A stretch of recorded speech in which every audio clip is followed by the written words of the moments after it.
You looked at the rotation going into this spring, and it was, okay, there's clearly 5 guys. Do I really want to take money to go be a 6? Quintana was probably the guy they were targeting. Or I can guarantee myself that I've got a spot in a 5-man rotation with the New York Mets, and that's what he ultimately decided to do. With Zach Thompson, you can say, go to a free agent after you sign your top 2 and say to them, hey, here's our role for you. We want you as the number 5. Well, don't you have Zach Thompson? Well, he can be in the bullpen or go down to the minor leagues to start the season. And that's why they're in the perfect spot, in my opinion, to sign the 3 guys, is because they have that flexibility with Zach Thompson still. It's not like having a number 5 that is signed to a major league contract. Yeah.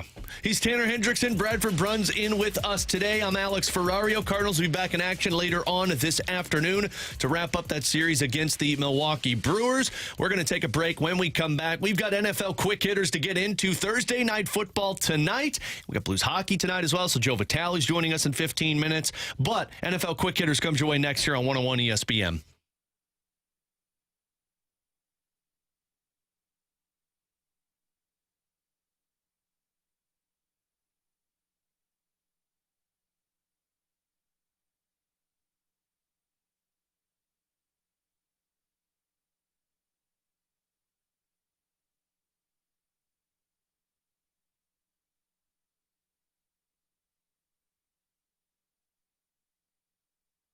We've been here 30 years, 30 Christmases in this house, and we have the traditions that most families have. That's Terry talking about her experience with Rhino Shield ceramic coating. We did Rhino Shield 14 years ago, and the house still looks the same as the first day. Rhino Shield really worked with me to help me get just the right nice soft yellow, and it's 14 years later, and it's the same color. The main reason Terry called Rhino Shield is because it's backed by its 25-year transferable warranty. It just sounded wonderful that we could have the house coated with Rhino Shield and not have to worry about it again for 25 years. Take it from Terry. Give Rhino Shield a call now for a free evaluation. 877-25-RHINO. 877-25-RHINO. Or visit 877-25rhino.com. There have been neighbors that have come by and said, did you just have your house painted? Because they wanted to know who the contractor was. And I said, no, it's actually Rhino Shield. 877-25rhino.com.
All right, week number 4 in the NFL starts up tonight with a little Thursday night football action. You got the Packers and Lions. You won't hear that tonight because you will hear Blues and Blackhawks. That's right, Mike Ryder. Blues, Blackhawks, Bedard-a-mania coming to a radio station near you. Better game than the football game. Absolutely. By the way, Chicago's got a stacked lineup for this one. We'll talk to Joey V about that coming up in about 10 minutes or so. Stacked relative to Blackhawks standards. Stacked for a preseason game for the Chicago Blackhawks. Your good amendment that you put in there, T-Bone. But let's get into some NFL quick hitters alongside Bradford Bruns and Tanner Hendrickson. I'm Alex Ferrario. Which teams through 3 weeks have swayed your opinion to the other side? Because there are some teams that we all were super high on or super negative about. In 3 weeks, which team has swayed your decision, T-Bone? I think the number one team probably for me is a team we're going to see play tonight, and that's not the Lions, that's the Packers. What? The Packers? Yeah, I've been really impressed with Jordan Love early on this year. I think he's been a lot better than I was expecting. I thought he would look kind of lost like Zach Wilson out there, pulling a Wilson, and he's not. He's been pretty good so far this year. So I would say the Packers, and I was kind of skeptical on whether or not I should buy into them coming into the year. And I'm in. I don't think they're winning the division still because I think the Lions are still the team to beat in the NFC North. But I would say they're definitely one for me. The other one for me would probably be the Saints. I know Carr's dealing with an injury now. The offense has kind of sputtered early on, but now that they're getting Kamara back, he's going to be back this weekend. And when Carr gets healthy again from this shoulder issue, their defense is really good. I think New Orleans has really kind of changed my opinion. I thought they were the best in the South, but that didn't really say much coming into the season. And Tanner, you're pretty spot on with the Packers point, I believe, too, because you think about the success Jordan Love has actually experienced so far this season, and that has come even without his full arsenal of receivers. Yeah. Christian Watson getting back into the mix tonight, leaned a lot on that dual threat running game with Jones and Dillon there, but this is a team that is still searching for the offensive continuity and trying to figure out who are going to be the consistent downfield options on more of a soft play note. Now, granted, at the end of the season, I don't think we're under any delusions here that the Arizona Cardinals are going to be competing in the NFC West, but the rate at which they have competed thus far under Jonathan Gannon, did anyone honestly think through 3 weeks, guys, we'd even be talking about a competitive squad? And that has been the case thus far, at least I know early in the desert. Yeah, no, I picked up Kyler Murray yesterday on waivers because I said, well, hell, they're playing well with Josh Dobbs. When he comes back, this should be a QB1. But no, they are surprising to me. I'll give you one on the negative side. Baltimore.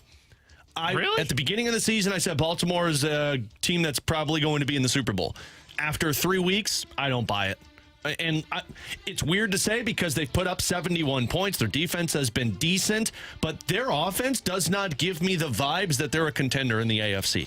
Like, their offense, to me, I think Kansas City's offense is better than Baltimore's offense, and that's only been with Travis Kelce playing in, what, 1 game for KC? 2 games for KC? Baltimore has changed my opinion. Frankly, I wonder if Cleveland outplays Baltimore at the end of the season, and Baltimore sitting in second place with Cleveland sitting in first. I could not disagree with you more on the Baltimore Ravens. They don't have the explosive offense that I thought they were going to have. I think the offense is coming. I think it is early on, and they've scored 29 against the Texans, 27 against the Bengals, and though Listen they to the struggled teams that against you the just Colts, said. I mean, I think the Bengals are a pretty good team, and they beat them on the road 27-24. Like, have you seen the Bengals play this season? I have, and I understand that they are not living up to early expectations, but they are still a Super Bowl contender. I'd have them understand like the behind Texans. Buffalo, Kansas City, and Miami of a Super Bowl contenders in the AFC. I think that's fair, but I think Baltimore's a really good team still. And the other caveat that I think needs to be thrown onto the Baltimore Ravens here, we're 3 weeks in. And as they start to really get this unit together, we've talked about it. It takes about 4 or 5 weeks before you can really start judging the NFL season. I think the Ravens are a team that is just kind of sputtering along, and then about week 4, 5, after their 2 games on the road here against Cleveland and Pittsburgh, they'll take off. I think when they play Cleveland, you're going to get a better idea of believing what I'm saying rather than what you're saying. And you're going to need ample time for Lamar Jackson to settle in with that system. Now, you lost the one home run hitter they had in the running game in J.K. Dobbins, but that was the case last season as well. So you basically roll with the same individuals in Edwards and Hill. What's the difference this year? hopefully, if you're a Ravens supporter, you have a healthy Mark Andrews for 17 games, and also Zay Flowers. Don't discount the added dimension you could get from him, especially in the second half. It feels as if a team that is definitely going to peak as the season progresses. They're a trash team. Everybody get on board with it. No. When they beat Cleveland this weekend, you're going to regret saying that. Let's talk about more pressure for the quarterback position. Who's under the most pressure as a QB going into week 4? Well, I'll start this one because I have one already under. Dak Prescott. It seemed just because the first game was won solely off of defense. Dak played an incredible game in week 2, and week 3, they lost that game, right? No, they lost to Arizona. Yeah, he lost that game. You lost that game. You threw an interception in the end zone, what could have been the lead. That was Dak-dacking. So I'd say Dak Prescott's got the most pressure because you've got, who's their matchup this week? You've got New England, and New England is not an easy defense to play against. Dak's going to be my QB under a lot of pressure. See, the one for me, I actually didn't even think of that one, but I think it's fair to put him under pressure. I think the guy that I think is under the most pressure, because I think he could be benched if he continues to play poorly, it's Ryan Tannehill. Yeah. Of the 3 weeks for the Tennessee Titans, he's been bad, and they're really bad. Not just bad, awful in their 2 losses this season. And it was no difference against Cleveland. And look, Cleveland's got a really good defense. I'm not discounting that. But 13-25 for 104 yards, and you've got to be the difference maker because Derrick Henry's held to 20 yards rushing. Ryan Tannehill's in danger, I think, of his job because they've got Malik Willis, though I don't think they're high on him, but they've also got Will Levis there. And they've spent back-to-back years draft picks on quarterbacks to sit behind Ryan Tannehill. I think he's the guy under the most pressure coming into week number 4. And they're going to be taking on a team in which, when you look at Ryan Tannehill, I would say you need to go out there, you need to perform, and it's against the Cincinnati Bengals when they take them on. And that's a team that we just talked about has underachieved. Defensively, I think they're decent, but if Tannehill gets shut down again, we'll see if we start to hear more conversations about them discussing a quarterback change. It's a nice play there. Going to the NFC South, because of the way that the roster is constructed, I wouldn't necessarily say that Desmond Ridder is in trouble. That's who I was going to bring up. Atlanta team, honestly, considering the competition in play there, the fact that you do have a great roster surrounding him at 2-1, this team could make waves if it had competent quarterback play to go along with Bijan Robinson. Now, we don't necessarily think that he's, facing significant pressure as far as having the job maybe removed, but at the same time, you wonder what could actually be there in Atlanta with a different leader under the helm. And then kind of on the flip side, guys, or a little bit taking a different angle here, you have the Minnesota Vikings at 0-3. You have potentially a lot of teams eyeballing Kirk Cousins as far as the market value there. Can that team overall figure out a way to basically just hang on to the football and value more possessions? Because if so, he can really raise that stock as you get closer to the second half of the season. Jets notwithstanding, somebody else could make a play for him on the trade market. Yeah, Jets. BK's been saying Justin Fields is the one the Jets need to target. Kirk Cousins is one of them. I'd be targeting somebody, and Zach Wilson's on the way out right now. Desmond Ridder was the one I was going to ask. It's hard to say it because you're a 2-1 team that I don't know if a lot of people had high expectations for, but you got to start throwing the ball. And if you're Arthur Smith, you got to think if he's not going to throw it, we got to find a quarterback who's willing to do that. Yeah, I think he's a good one to put under some pressure because I read an article this morning about him. I think it was Bill Barnwell that had it on ESPN.com, where it's evidently clear that they are kind of running this offense around being afraid to let Desmond Ridder kind of throw the football. They're just running the ball. And it makes sense when you've got Bijan Robinson and Tyler Algier, but the problem is you also have Drake London and Kyle Pitts. And this is why, as much as BK loved the Falcons coming into the year, and look, they can run the football with Bijan Robinson. They're going to be a great running team, and that's their identity. I'm never scared of a team that's running the football. Why? Because if I get the lead on you, is your quarterback going to take you down the length of the field in the 2-minute drill and win a football game? Desmond Ridder does not strike fear into me. That's why, I'm not high on Desmond Ridder and the Atlanta Falcons. It's why I'm not high on Sam Howell and the Washington Commanders. I just don't think those quarterbacks, when you look at them, Zach Wilson will fall into this category too, where it is, hey, if you're trailing by, say, 6, 2 minutes to go, can your quarterback take you 70 yards down the field? I don't think Ritter can, and that's why I do like the idea of putting him in this conversation. Again, Thursday Night Football tonight. You got the Packers and Lions, both teams sitting at 2-1, tied for first in their division. It's not here on 101 ESPN, but we do have Blues and Blackhawks starting at 7:30 with puck drop. I've got First Community Credit Union pregame at 6:30, and we're going to discuss Blues and Blackhawks and the beginnings of preseason and training camp with Joe Vitale, our Blues analyst. He comes your way in 3 minutes here on BK and Ferrario on 101 ESPN.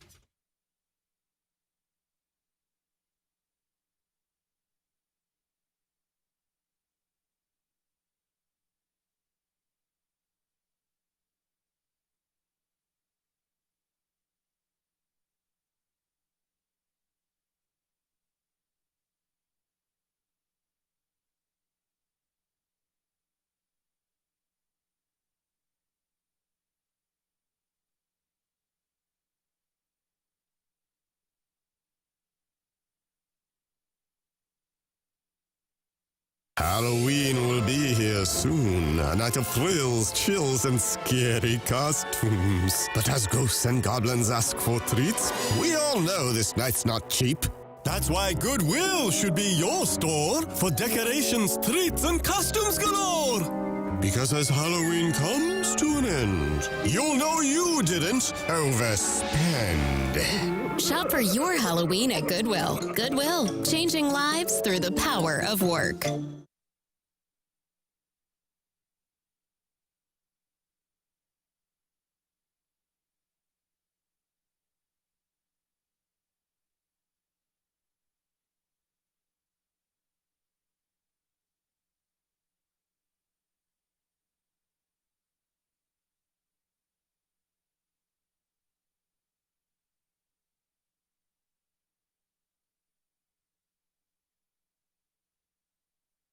Twin Peaks is the best in the game. Here, it's bigger game days and bolder fight nights. I mean, where else can you find a scratch kitchen that always comes in clutch? Every day, from lunch to late night. Only at Twin Peaks, the #1 sports bar. September 30th, pound-for-pound superstar Canelo Alvarez defends his undisputed super middleweight world titles against undisputed junior middleweight world champion Jermell Charlo. Get to the lodge early and grab your seat ringside to watch the show. Twin Peaks. Eats, drinks, scenic views.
Blues back in preseason action. Good morning. It's Bradford Bruns with your Sports Center update, driven by Johnny Londoff Chevrolet and Johnny Londoff Autoplex. Tonight at 7:30, the Note will return to the ice exhibition style in Chicago. Pregame directly follows the Fast Lane and our instant replay show on 101 ESPN. St. Louis prevailing on Tuesday 3-2 over Columbus, while the Blackhawks are taking to the ice for the first time. Joey Vitale joins us next on BK and Ferrario to preview the action. Baseball, the Cardinals and Brewers conclude their three-game set starting at 3:10 this afternoon. Dakota Hudson getting the nod for the visitors to be opposed by Corbin Burns. The Sports Center update is driven by Johnny Londoff. Find new roads and shop 24/7 at londoff.com and londoffautoplex.com. Are you kidding me?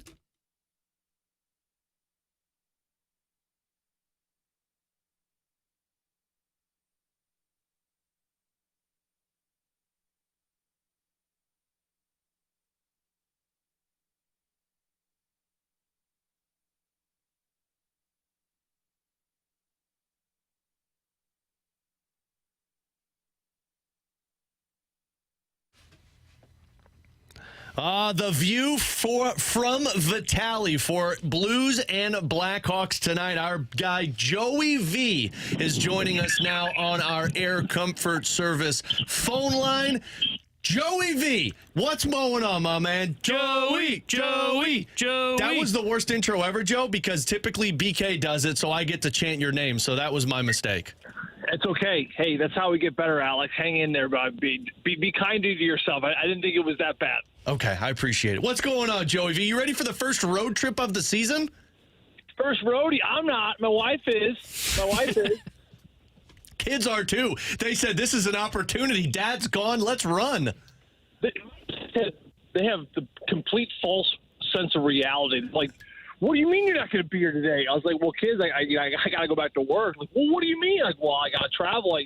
This house, this food you're eating, the school you got, they all cost money. Like, well, what do you mean you're not going to be for my game tonight? So, yeah, all's good. It is a little bit of a transition when you go from summer mode to season mode, but they will get used to it. We all get used to it. Absolutely. And, Joe, this one's going to be – I'm looking forward to this one, and you and I will break it down more on our first community pregame show at 6:30 tonight. But, I mean, you look at – this is really the first preseason action competition I would say the Blues have gone up against, just in terms of guys who have that NHL ready and NHL experience under their belt. Taylor Hall, Corey Perry, all of these guys in the lineup. Connor Bedard playing in this one. Peter Mrazek, the starter for the Chicago Blackhawks. This is real competition for the Blues in preseason game number 4.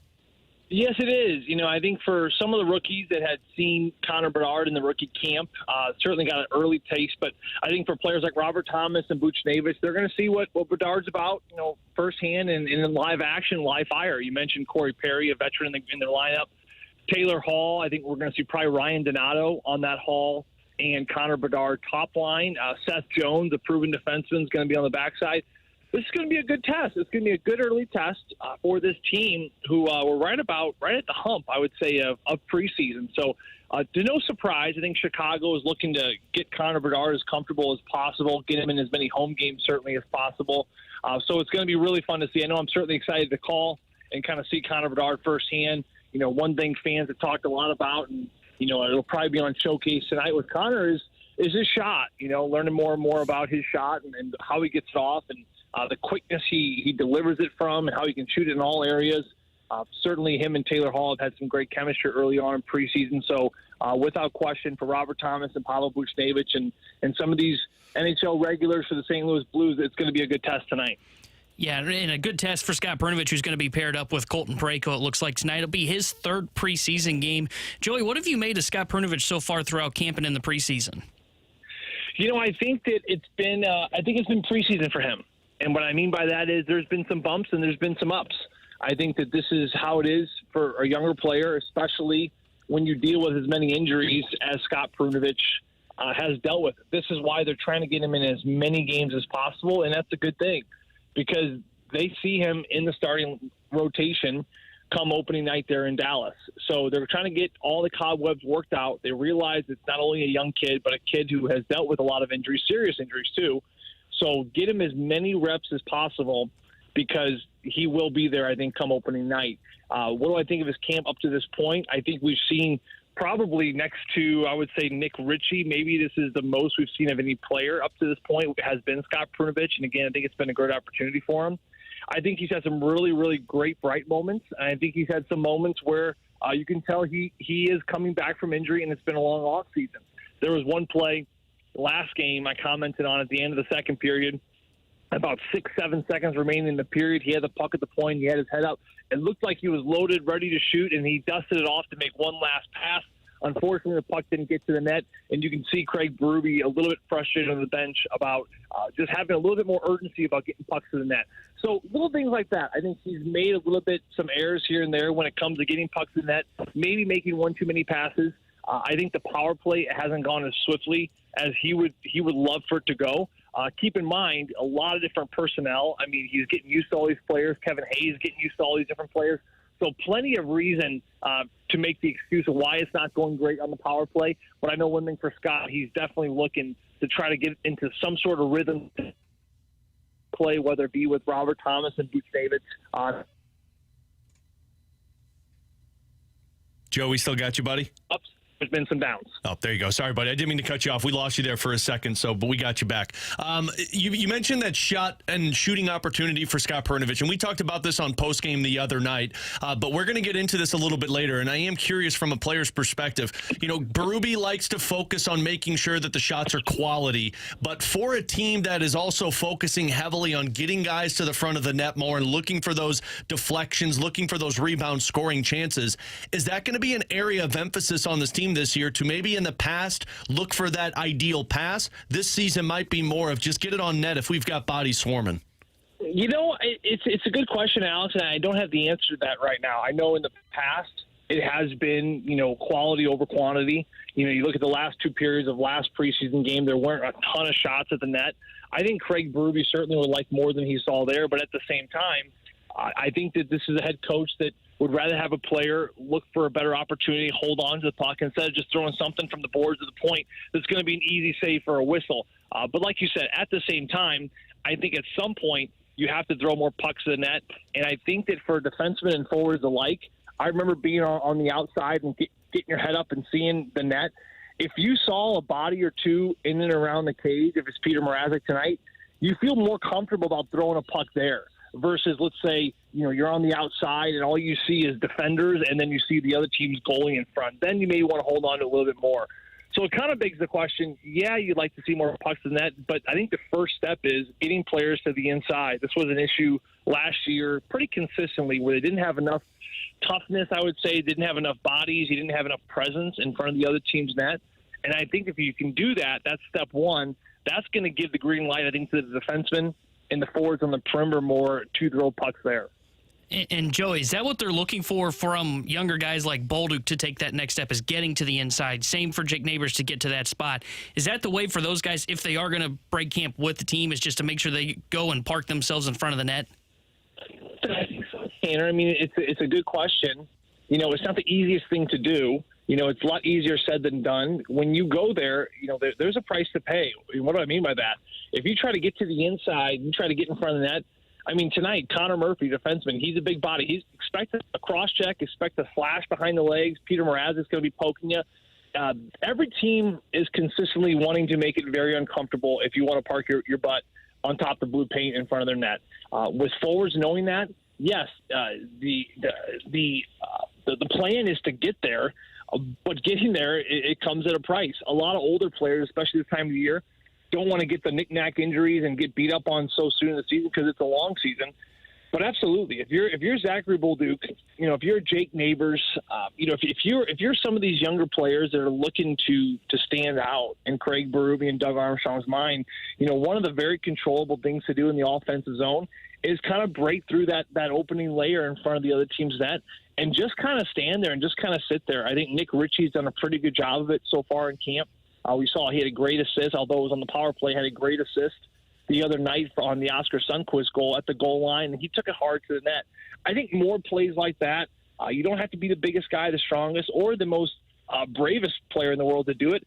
It's just about just kind of burying your head and just getting there and getting to that inside. And I think if the Blues could do that, they're going to find much more success. And again, at the end of the day, you want to give these defensemen the green light to throw more pucks there, but they're not going to do it if bodies aren't present. Joe, you talk about a massive opportunity, and you and I will get into this a little bit later on tonight, but, man, Jake Neighbors, of course, Jordan Kyrou dealing with this lower body injury that Berube said isn't anything serious. He's just not playing tonight. Neighbors playing with Thomas and Buchnevich. This is a guy that we've talked about for the last couple of days of just kind of figuring out where he fits in, because you wonder if he's a fourth liner. Could he get to the third line? Does he start in the AHL? Boy, this is a big night for Jake Neighbors playing with Thomas and Buch against Bedard in Chicago. Well, you don't have any excuses tonight to not be productive and to not hold on to the puck and to not generate scoring chances. In the past, if he's playing on a third line, let's say with a Toropchenko and a Kevin Hayes, then maybe you have a little bit of an excuse. You're playing with some, maybe let's call it bottom six players. Today he's playing with two of the best forwards, I think definitely for the Blues and maybe in the game tonight when you look at Thomas and Buchnevich. So there really isn't any excuse for Jake Neighbors to not generate and, get on the score sheet. So that's where the pressure's at. For Jake Neighbors, I think he is probably the number one forward that they just do not know what to do with. Not in the sense where he doesn't belong here. I think he belongs in St. Louis. I think he will start the year in St. Louis. And I can see him maybe not even going down to the American League at all. But it's just, where do you put him? The good thing for Jake is I think he's done a lot of good for himself where you can put him in any situation and he's going to be just fine there. I think if he starts on the fourth line, he knows what he needs to bring. We saw him last year be physical. He got in multiple fights last year as well. He can play a tough brand of hockey. But at the same time, he's got a lot of skills. He's got a lot of skills in his toolbox where, if you put him up with some bigger players, he would do just fine there too.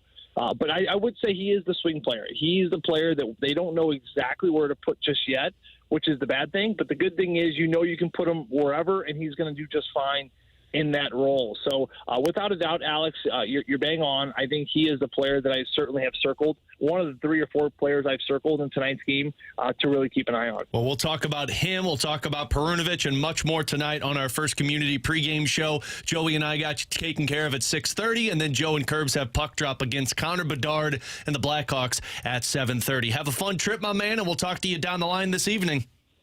Sounds good, Alice. We'll talk to you guys here tonight. There you go. That's the view from Vitale here on BK and Ferrario on 101 ESPN. And Jake Neighbors, once again, it's a focal point, and it seems odd to say because it does feel like he's making this team no matter what. But with so many guys and so many guys that have been willing to take the puck to the net, Sundqvist, Nick Ritchie, Toropchenko, that's going to be the emphasis if you're these fringe players that want to make the team, like Jake Neighbors, like Nathan Walker, like Mackenzie McEachran, like Zachary Bolduc, Zachary Dean. You already see what stands out to the coaching staff. Nick Ritchie's playing again tonight. That's 3 straight games that Nick Ritchie's played in. Perunovich, 3 straight games. That tells you everything you need to know if you're trying to make an emphasis on this Blues team. Yeah, and that's why I asked him, is that the way to kind of get to what the coaching staff is looking for is getting to the front of the net, and that's what we've talked about, and that's what they've made evidently clear as we heard the comments from Craig Berube about Zachary Bolduc. What's he got to do? He's got to get to the inside. Neighbors going to be kind of that guy on that top line tonight with Buch and Thomas. Those are kind of your playmakers, and your hope would be that Neighbors is the guy that's going to go park himself in front of the net, kind of what they're hoping Kyrou, maybe not so much park himself in front of the net, but to get a little bit more inside this season. But yeah, you asked, and Joey said it perfectly, he is kind of the swing player right now for the Blues. I don't think they necessarily know what they have in Jake Neighbors because he had prospect kind of status, so I don't know if they view him as a guy that is, can he be a 10, 15 goal scorer down the road with us, or is he a guy that's just going to be kind of a fourth liner? I don't think they really know what they have in him yet, and it is a big opportunity for him tonight playing on that top line. Yeah, well, we've got that coverage starting again at 6:30. We'll talk more Blues at the top of the hour, but coming up next, questions and answers. You send us your questions, 314-399-9646. Air Comfort Service text line. We'll answer them next here on 101 ESPN.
314-399-9646. That is our Air Comfort Service text line. It is time for questions and answers here on BK and Ferrario. No BK today. He'll be back with us tomorrow. Bradford Bruns, Tanner Hendrickson. I'm Alex Ferrario. BK's just prepping for his final week of not getting a contraction stimulator stuck to his abdomen next week because he's listening. We know pretty much. Yeah, he's listening because he's giving me tips on how to host while he's gone. Yeah, good old BK for you, right? I wasn't going to go as far as what he was texting us, but he knows I love him. He knows listening. I love him. He's always listening. What's up, Brandon? Sup, bro? Okay, let's do this one from the 314. Guys, did you see the buzz of potentially Jonathan Taylor being traded to the Cleveland Browns? I did, and it's interesting. I still don't think he's going to get dealt. I wouldn't. If I'm the Colts, I wouldn't. Well, I don't know if it's so much Colts they wouldn't. It's just I don't know who's going to give up the assets to acquire him. Like they're asking for like a second-round pick for Jonathan Taylor and trade for an injured guy. And right now, you know what makes things a lot easier for the Colts? The way that Zach Moss is running the football. You can afford to slow play it at this juncture. Now, what could a guy like Taylor potentially, given the health, do for a threat such as the Browns? I don't think anyone in here is sold on Deshaun Watson at the controls of that offense, Amari Cooper aside. So could it change the complexion of that division, particularly if Baltimore doesn't really get up to snuff in the second half? Maybe, but for right now, there isn't any reason for Indianapolis to really accelerate this process. Yeah, and the other thing, too, is like I'm actually high on Ford running the ball in Cleveland. Now, is he Nick Chubb? No.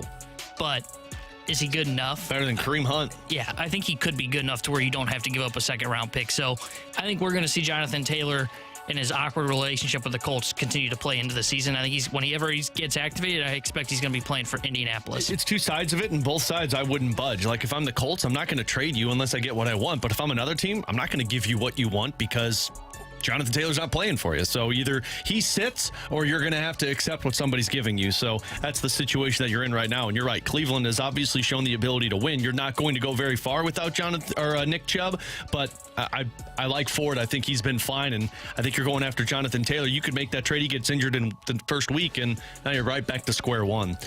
From the 636 fellas fantasy football question, do I play Christian Watson tonight? You 636 are living my life right now because I'm deciding if I should play Christian Watson. Hamstrings are always a little concerning for me, especially if you're Green Bay.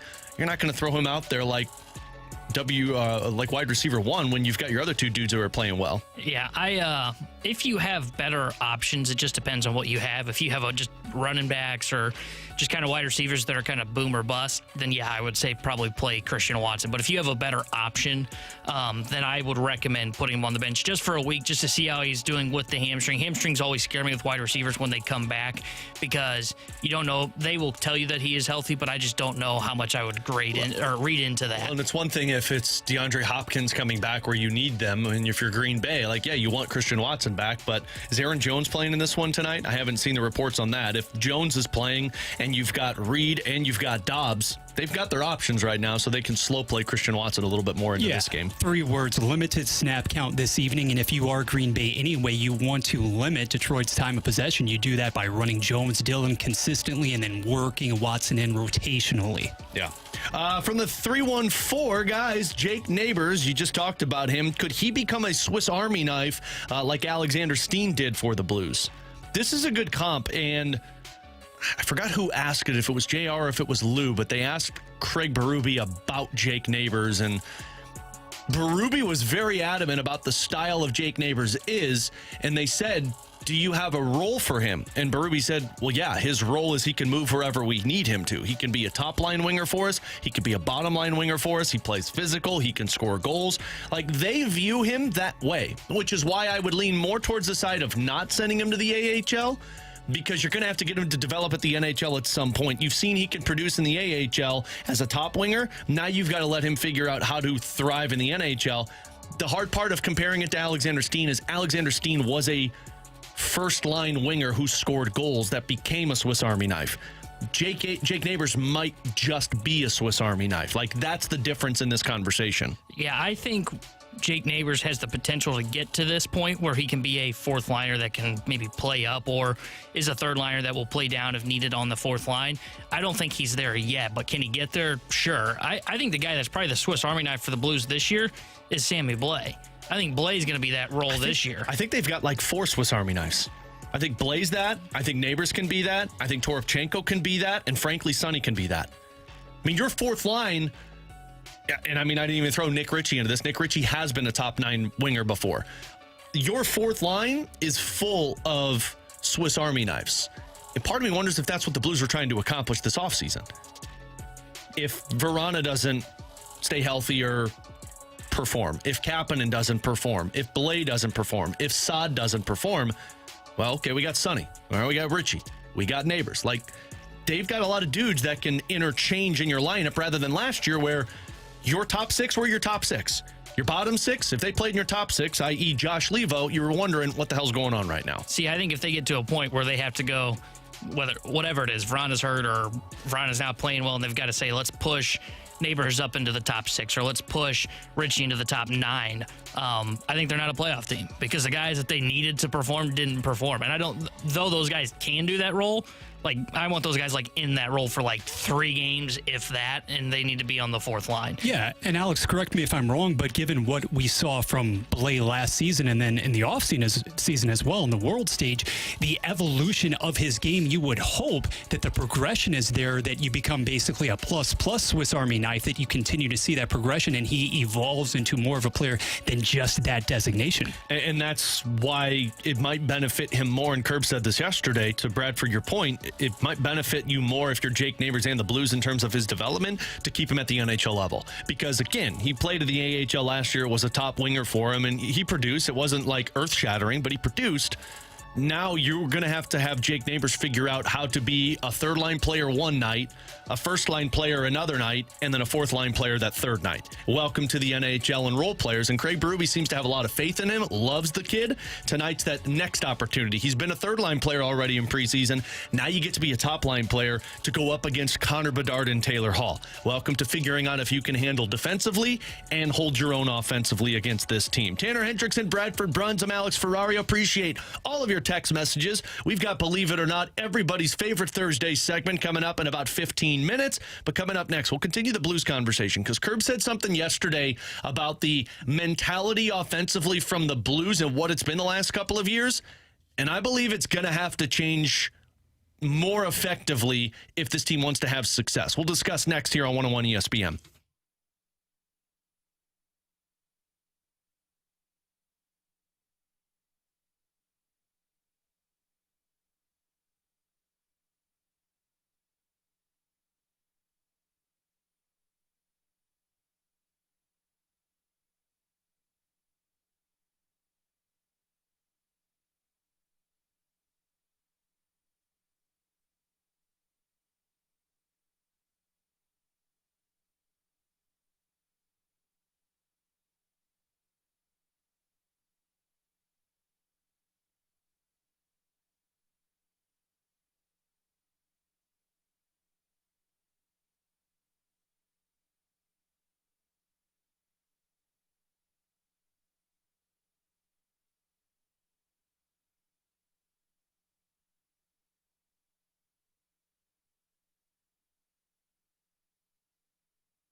There's a huge need right now in the industry for floor layers with the Carpenters Union. A career as an installed floor layer will provide you with meaningful work, and your family will have lifelong benefits. It's a fantastic opportunity to have a lucrative career. Once you get started, you start making money right away. As you learn, you earn. That's a beautiful thing. Plus, you get to be creative. You don't go into the same job every day. Apply to become an installed floor layer with the Carpenters Union. Begin your new career today. Visit carpdc.org to get started. That's carpdc.org.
there is nothing new about this approach to Craig Berube's coaching and the style that he thinks that it takes to win. Get to the dirty areas, get to the front of the net. If your forwards are getting to the front of the net, and so far through the 3 preseason games, the majority of the goals you've seen scored have been those kind of grinded out down low type of goals. You've got to get the shots there. To get the shots there, the defensemen have to funnel the puck to the front of the net. And that's going to be the area that is of main focus for the rest of this preseason and, frankly, for the entirety of the season if the Blues want to be successful. Alongside Tanner Hendrickson and Bradford Bruns, I'm Alex Ferrario. Chris Kerber, of course, Force the Blues, was on with us yesterday. You can check it out on our podcast page, 101ESPN.com, presented by Dobbs Tire and Auto Centers. And Kerbs is correct. The mentality has always been from Craig Berube, from 2018 when he stepped into that locker room until today. It's been go to the front of the net, park yourself there, and find a way to get those rebound chances. That's how he wants his players to score goals. And frankly, that team in 2019, it was made of it from top to bottom. I mean, you're talking about Ryan O'Reilly at the top of that list all the way down to Ivan Barbashev. Those guys went to the front of the net. Then it evolved, and it evolved because the roster evolved. The next season, you started to see some of those guys fade away. The next season, you started to see Thomas and Kyrou implemented a lot more. The next season, Buchnevich comes, and now we come to a season where you've got that youth, but they've also instilled the big bodies. And we've talked about the physicality, T-Bone. But what Kerb said there at the end is what has to change this season. So I went back and looked in this. I pulled my best BK impression last night, looking at the shots on goal in terms of production. So 2018, the Blues ranked 15th in the NHL, averaged about 31.6 shots on goal per game, middle of the pack. 2019, they dropped to 21st, 30.7. 2020, 2021, 29.2, 22nd. The uptick was that 2021 season where they had the 9 20-goal scorers. They were 18th at 30.4 shots per game. This past season, they were 27th in the NHL. They averaged 28.5. Here's the problem, though, and why it feels like the Blues are always searching for that pass, because I feel like what has happened in the past to St. Louis is they're always scoring. So they figure if they just pass up the opportunities to shoot, well, they'll get their best opportunity, and it's the shooting percentage. Listen to this. Last season, they were 5th in the NHL with shooting percentage. It was 11%. 5th best in the NHL. The year prior, 12.4%. First top in the NHL. Then the years prior, it was 9th, 10th, and 16th. These last 2 years, I feel like, gives the Blues a false security of if we wait for our best opportunity to shoot, we'll score. Whereas this team's got to take the mindset, especially if you've got bodies going to the front that are parking themselves there looking for those rebound chances, you're going to have to see an accelerant of shots from the blue line, putting pucks on net so that those second and third chances are there. This team, to be successful offensively, I'd like to see them in the top 10 of shots per game in the NHL. Yeah, and I think you're right. I think they were clearly a quality over quantity team, and I think that's okay at a certain point. But now that you had the year that they had, and now that they don't have 9 20-goal scorers, they're going to have to be a team that is going to funnel the puck to the net. And if you're a team that is going to continue to say, hey, where do we want to be? We want to get somebody that's on the doorstep. We want to have someone that's just in the face of the goalkeeper. Like, that's what Oscar Sundqvist has done. Nick Ritchie's going to do that. That's what they want to see from Zachary Bolduc, is the guy that's going to get more on the inside. What do you need to do to have more success and be scoring goals with those guys in front of the net? You got to put the puck on the net.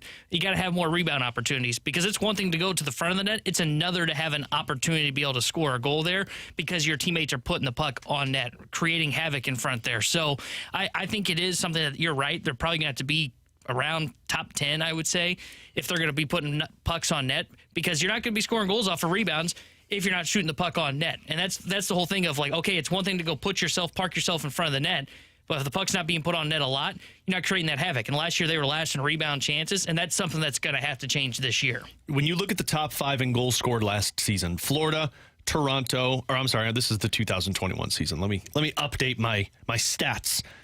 Edmonton, Boston, Buffalo, Seattle, New Jersey. Here's what those teams averaged in terms of shots on goal per game. 33.6, 33, 32.5, 30.5, 34.4, 36.8. And specifically when you're looking at defensemen of those teams that I just mentioned, and I'll throw in Carolina also because they were a team that had significant amount of shots from this group. Of their defensemen, 4 of their group, and there's like 8 or 9 of them on a lot of these because they use so many defensemen, but of their 6 to 8, 4 defensemen had 100 or more shots on goal in the season, whereas the Blues had 2. And that's where I'm looking at this. And look, the mindset of this team is offense.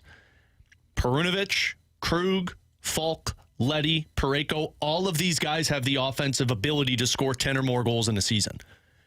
And that's going to come from picking up the opportunities that are in front of you, power play time. And the reference that Joe made to that game the other night was Scott Perunovich, where, again, this is preseason. This is what happens. But he had the puck at the blue line, 2 guys standing in front of the net, and he hesitated, didn't get the shot off. And I understand because some of the time it's because you shoot it, it goes off the shins, it's blocked, and it's coming down the other way as an odd man rush. So you have to be aware of that. You don't just want to willy-nilly throw pucks to the net because that's how odd man rushes happen. But the moment that you feel like you can get that puck to the net, it's what Adam Fox, it's what Quinn Hughes, it's what Cale Makar does so best. That's your opportunity to pounce because you put it in front of that turmoil and havoc in front of the goaltender. That's going to be when you've got Richie and you've got Hayes and you've got Sonny and you've got Toropchenko and Blay and Neighbors. That's where going to be the inside opportunities are going to be. That's how you get back to having 9, 20 or more goal scorers. Yeah, and I think you're right about the defenseman going to have to start putting the puck on net. And you heard Kerp say that in the cut, funnel the puck more towards the net. And I think part of the reason that it felt like the defense offensively was down last year was because Krug missed so much time. And I think if Krug has a healthy season, he's a big part of this offense showing up a little bit more because he'll be the guy that's kind of the driver on the power play. Him and Falk are a good offensive pairing when they get those offensive zone starts. But you're right. With those guys in front of the net, the goal needs to be for the defense to get as many shots on goal as possible. And we'll see if they end up doing that because you're right. You don't want them to get to the point where it is just, okay, I've got the puck on my stick, let me just shoot this towards net. Because you have to have a shooting lane. If you don't have a shooting lane, you're going to end up in those odd man rushes. You're going to be giving up a lot of goals. And that's where it gets to the point of not just getting more shots on goal, but also that puck possession game as well. Because what was the issue for the Blues last year? Not only was it lack of shots, too. It was odd man rushes the other way. Rushes. And part of that, too, was whether it be shots that were missing the net, just misplays, too much puck movement, and they come back the other way. And this team, at least my expectation is, this team is not good enough defensively to allow those kind of opportunities. They can't be allowing those odd man rushes. They can't allow the puck be coming back quickly because they need to possess the puck, get a ton of shots on goal because they're just not sound defensively. They're not a good enough defensive team to play a defensive style of game. And that's going to benefit your power play when you're doing this. It's going to benefit your rush attempts and your rush chances of skating through the neutral zone and looking for that initial pass. But when you get set up, that's where those shots really can come into play. And the other factor into all of this is when you look for that extra pass, those seem to be the moments when loose pucks get stolen and going the opposite direction also because teams trying to get set up, your team's trying to make those plays to go for that perfect one-time opportunity, whereas sometimes the best teams like Colorado does this. Colorado will skate into the zone, put the puck on net, go for the face-off, and then start their offense from there. The issue with that is going to be winning your face-off battles, and that's going to be another area that the Blues are going to have to really excel with, and they could capitalize on it because of the captaincy with Braden Shen, because that's the way and the style that Braden Shen works and operates. And now you've got a captain who can relay that message from the coach to the players. Not that Ryan O'Reilly couldn't. Ryan O'Reilly seemed to try to do it. It's just the players weren't adhering to what the message was. This season, I wonder if it's different when you got a player like Braden Shen who not only says it, but backs it up. Maybe. We'll see. I think what you learned a little bit last year. If not, that's a bigger problem. Well, I think part of it, what you learned last year, was a little bit of hard-headedness to some of the Blues last year, in terms of absolutely. Okay, I'm going to do it my way because this is how I've had success. And I think you saw, and I'm not calling it. I don't want to mean to call it one player specifically, but we have multiple cases where you saw Berube really getting into it with who? Jordan Kyrou. Yeah. And I think that's part of the issue that they had last year. So I don't know if it's so much a captaincy thing as much as it is. I think there were some guys, and we've talked about this with the Cardinals, where it was, my way has worked in the past, and I think that's going to happen here at the NHL level. And it takes time to learn know that's not the case, and the coaching staff tries to get that out of you. Maybe it's the captain tries to help you get along with that. Ryan O'Reilly tried that last year. Maybe Shen will try that again this year. I don't know. I think that was part of the issue there. I don't know if it's so much the captain and the way he plays his game as some of these guys are having to learn on the NHL level. The way I'm doing things isn't working. I've got to adjust my game. Sometimes it's follow the leader, though. And when you see a lot of guys on your roster that are playing that style, it makes you want to play that style. Certain guys just won't. Like Kyrou and Verana, their style is off the rush and shooting. But if you've got other guys on that line that are willing to do what Berube and the coaching staff are asking, that's where more offense comes into play. That's where you're spending less time in your defensive zone. And frankly, that's how you become a playoff team. Tanner Hendrickson, Bradford Bruns. I'm Alex Ferrario. Blues in action tonight. They've got the Blackhawks 6:30 pregame, our first community pregame. And then we've got a 7:30 puck drop between the Blues and Blackhawks. Coming up in 15 minutes, Michael Wacha may have exposed some issues for the Cardinals that we might have already known.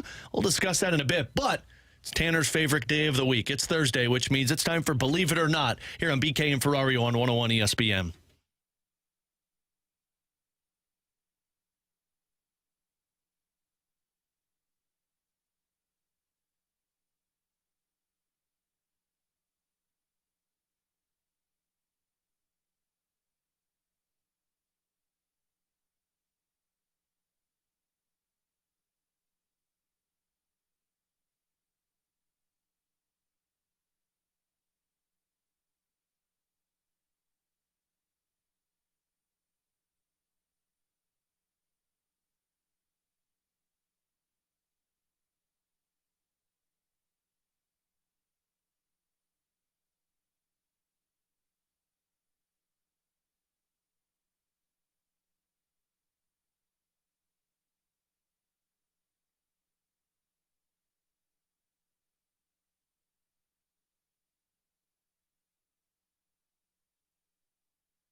The choice of a lawyer is an important decision and should not be based solely on advertisements. The people have spoken. I want to thank you, St. Louis, for voting Under Law 2023's best St. Louis law firm. When you're injured, call Onder Law at 314 or 618-9000000.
It's BK and Ferrario, live from the Car Shield studio on 101 ESPN.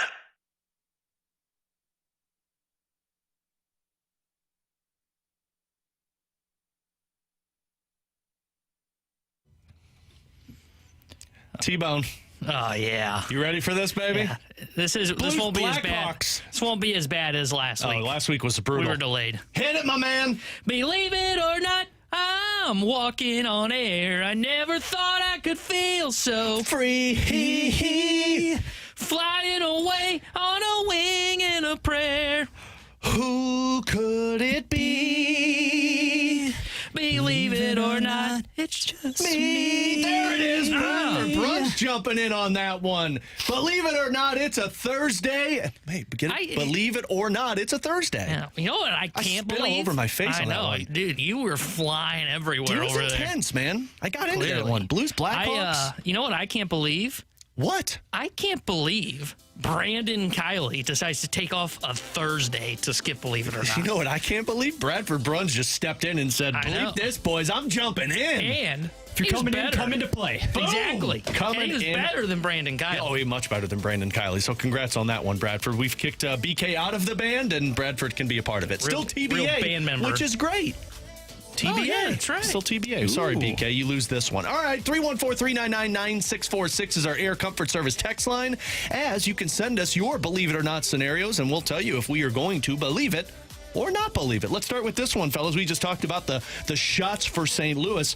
Believe it or not, the Blues will finish this season top 10 in both special teams categories. Not. I mean, twofold for me. I was going to say, it's not a bold take to say not. I think a lot of people would probably side there. I think the PK could be better than it will be better than it was last year. I think that's the unit that I would say if I had to choose which one's more likely to be it would be the PK. See, what's wild about that is I'm the other side. Because the reason I'm skeptical on the power plays, I just don't know who the one-time shot is. And it sounds like Vrana, and BK mentioned this yesterday on the show, hasn't necessarily been a power play points guy in his career. Never been used there. And maybe that's part of it is Blues will utilize him a little bit better more on the PP1 or PP2. Maybe he ends up being the difference maker, but I just don't know about the power play and who's got that one-time shot, because though there are different faces and they are going to park guys in front of the net, we've seen it across the NHL. Difference maker on power plays if you got a one-time. I didn't like the sass that you just used on that one. I didn't like it. Park guys in front of the net. Well, what I'm saying is you can put them there, but it doesn't matter if you don't have a one-time shot, and you got to hit the net. The one-time shot, what makes a power play lethal? Well, McDavid's got a one-time shot. Perron had a one-time shot. Blues don't have a one-time shot. I actually think they have one-time shots. It's just how they deploy it and how the power plays mesh. I'm very curious. I think this power play is going to benefit from not having Vladimir Tarasenko on it. And I say that understanding how great of an offensive player Tarasenko was. But Tarasenko was a guy that always wanted the puck. And Tarasenko was a guy that never had that one-time shot. You've got one-timer options. Jordan Kyrou has a one-timer. Jordan Kyrou had a one-time shot the other night in the preseason game from the blue line that went in. So he's got a rifle. Buchnevich has a one-time shot. Braden Shen has a one-time shot. Verana has the one-time shot. So you've got the guys. It just comes down to the connection on the ice. Penalty kill is the part that worries me, because it's not so much that I don't think the penalty kill is going to be good. It's, do they have enough personnel to last all season? Because Bortuzzo, Scandella, these guys are going to be very beneficial for your penalty kill for how they block shots. Sonny is back. That's going to help. Toropchenko. You've got Neighbors that's going to be getting opportunities on that. My issue is when you get the puck, can you clear it out of the zone, and do you stay healthy enough all season? So I would say I'm not going to believe this one, because I think the penalty kill is going to fall short. I believe the power play could be top 10 in the NHL by the end of the season. T-Bone, what do you got? Believe it or not, Scott Perunovich will be playing with Colton Parayko at some point this season as the top pairing defensive pairing, if that made sense. Yeah, there's a lot of defensive pairings going on. I noticed that. Believe this one. He's playing with them again tonight. It's no coincidence that Scott Perunovich has played in 3 of the 4 preseason games. And it's no coincidence that 2 of those 3 he's played with Colton Parayko, and the other one he played with Falk when Parayko wasn't in the lineup. They have not played Leddy and Parayko yet together. It's been Perunovich and Parayko every time he's been out there. Now, maybe this is just because they want to see it and they're not going to use Leddy an awful lot. they're going to start the season with Nick Leddy with Colton Parayko because I don't know where Scott Perunovich falls in this. But at some point this season, Perunovich and Parayko are going to be playing together. And I can't wait to see those two play against Bedard and Hall tonight because they played against the Coyotes C team, and they looked great. What do you look like against the speed and skill of Bedard and Hall? So I'm going to believe this one, though. I think that's the pair that they're hoping clicks this season. See, I'm not going to believe it because I just think he's going to spend most of the year in the minors. But I do find it interesting that he's playing with him for the second time in his 3 games.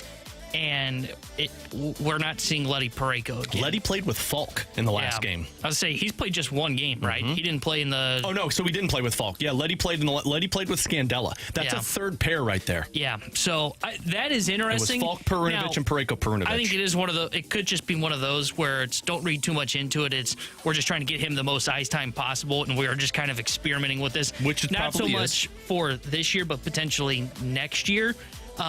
But I do find it interesting, and that's why I brought up the question. Even though I don't necessarily believe that will be the case, and I think he will spend most of the year in the minors, it's very intriguing to see that he's back with Parayko once again. I really wonder if they're trying to find out what Perunovich and Parayko can do, and then Krug and Falk when Krug's available, and Nick Leddy might be a third pair guy for you.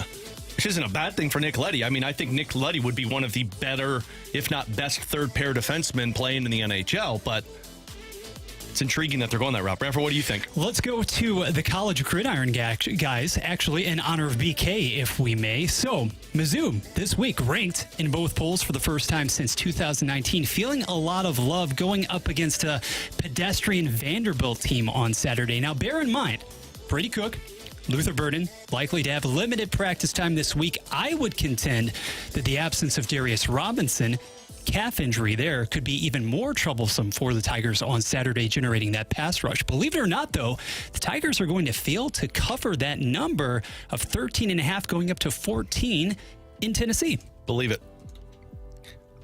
You're the most pessimistic Missouri fan I know. No, I think they'll win. I know Brandon Kiley. I think they'll win. They're not covering the 13 points. Especially, I mean, Burden's potentially injured, Cook potentially injured, Bradford just mentioned with Robinson. It's a lot of dudes that this high-powered offense thrives off of. And Vanderbilt is absolutely a type of game that you say, oh yeah, Mizzou, 13-point spread, easy, and they win by 3. So yeah, I'm gonna believe this one. And frankly, it's the first road game. I haven't seen this team play on the road yet. That's another factor into this one. And honestly, it was a really comparable situation in 2019. Mizzou was ranked, albeit briefly, went to Vanderbilt, lost against an also-ran group at that time. Now, for this week, I really think that it boils down to how well this team can actually execute when it comes to third downs. Because against Memphis, that game was still in question into the fourth quarter at the Dome in America Center. If this team doesn't do a better job of controlling the ground game and doing it consistently with Schrader and Pete. Schrader has reeled off nice runs in each of the last 2 victories, but for large portions of the game, you haven't seen the offensive line obliterating at the point of attack. To set the tone for SEC play, I do believe you need to see that this coming Saturday, especially with LSU rolling into Columbia in the next weekend. See, I'm not going to believe this because I think they cover. I think they cover against Vandy. It's Vanderbilt. They stink. And if I know anything, the rule of good teams covers. When's that ever hurt Mizzou? Yeah, well, true. Good teams cover. And I think Mizzou's a good team, and I think they're going to cover this 13.5 point spread that's pushing up to 14. And honestly, they should. Like, they should take care of business. If the offense is going to be as explosive as it was in the last 2 games, they should be able to throttle Vanderbilt. But I understand where fans are a little concerned because you've got injuries, as you mentioned, Bradford, with Cook and with Luther Burden. And you want to say the thing that screams trap game is Vanderbilt as an SEC opener right before you host LSU. Therein lies the problem, though. You do have injuries. They are unmistakable. Not only Burden, but Mekhi Miller, a nice sophomore option who can go down the field, go down the seam. He's not going to be available. It limits what you can do collectively. And let's just say early on, maybe Cook is a little more hindered. He's not running as much. You throw an early pick. You never know how the tide could turn on the road.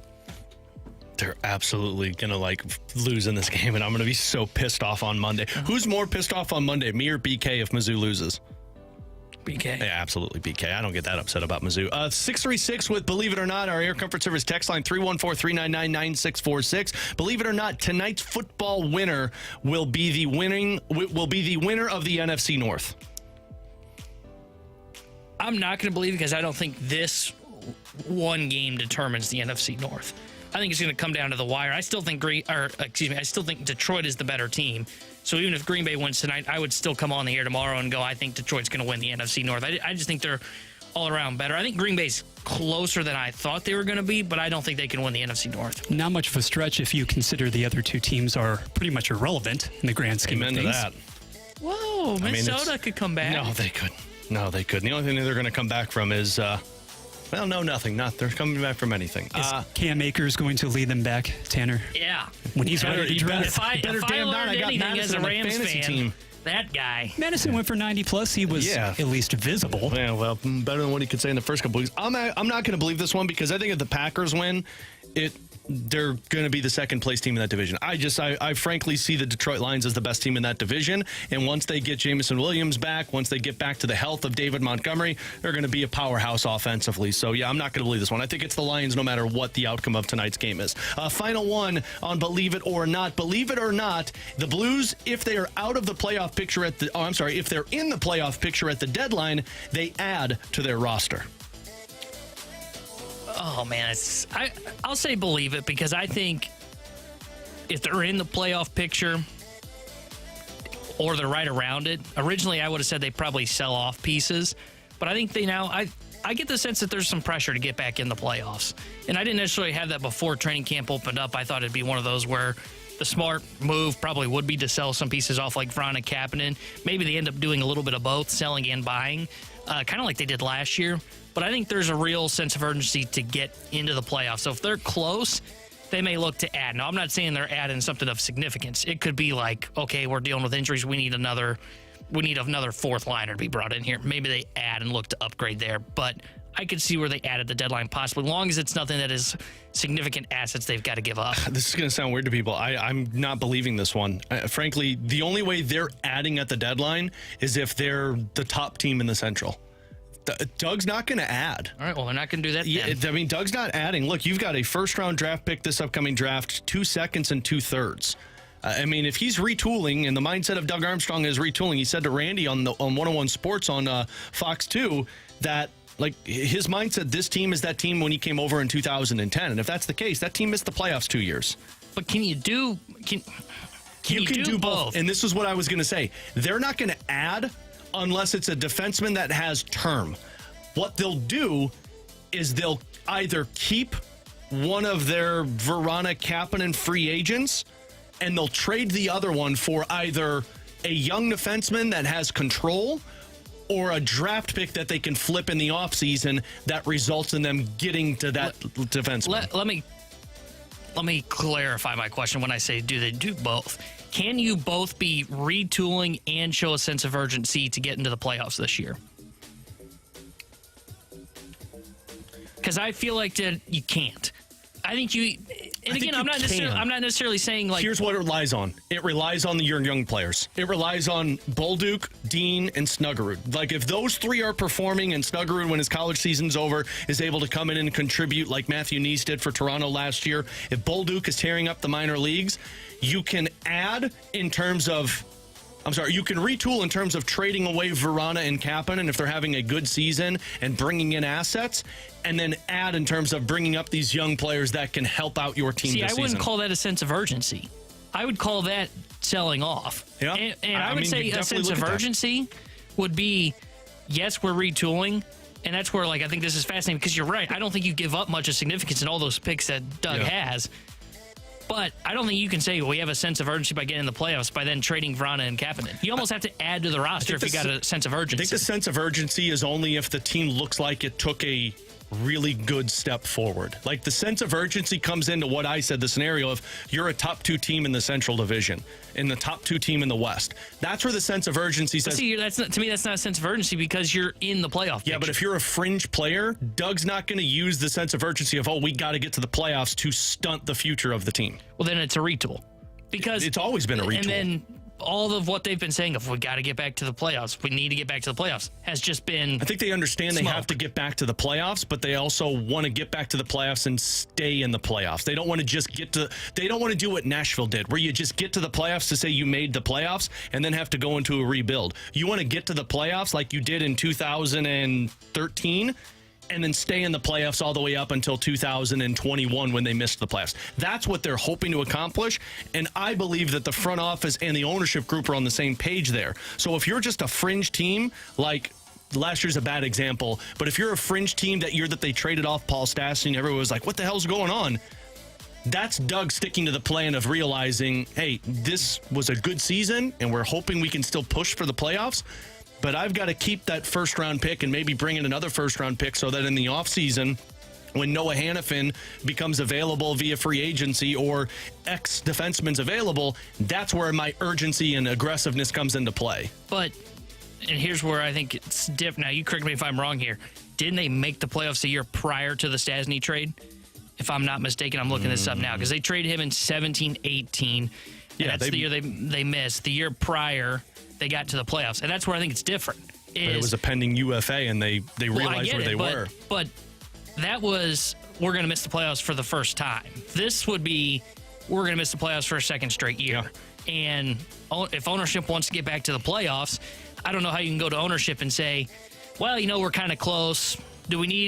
Where do we upgrade? I don't know, but we're just going to sell pieces off. Yeah. I don't think you can say that and say it's quote-unquote urgency. See, that's where I just disagree in terms of I think the front office and ownership are on the exact same page that says when we get back to the playoffs, we want to stay in the playoff hunt. We don't want to just go to the playoffs this year, lose Verana and Kapanen via free agency, trade away our first-round pick for somebody that's not the guy we thought he was or was a pending free agent, and now we're in a worse spot. We'd rather either stay with what we have and say, let's just run it and see what we do this year, and we've still got our first pick and 2 picks in the second, or trade off Verana if he's playing like a 30-goal scorer because you can't keep him, and Bolduc's got 60 goals in the minors, and you say, he's ready, let's move this out and move there. It's a really fascinating conversation, and maybe we'll get into that a little bit later on. Tanner Hendrickson, Bradford Bruns, I'm Alex Ferrario.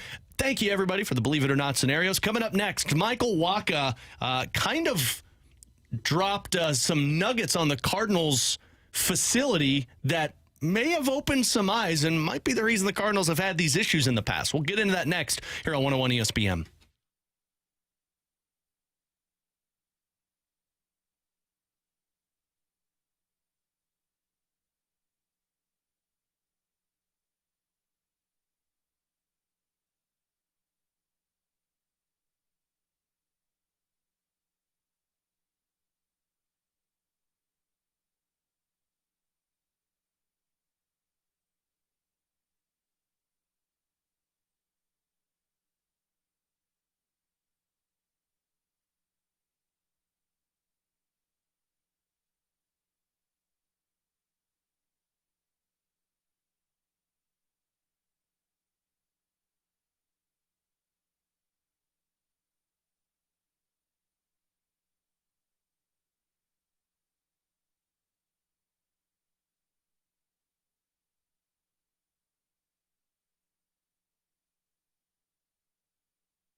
Burns and the Brewers bring a close to Cards' road schedule. I'm Bradford Bruns, and this Sports Center update is brought to you by Saliga Heating and Cooling. This afternoon at 3:10, St. Louis wraps up life away from Busch Stadium for 2023.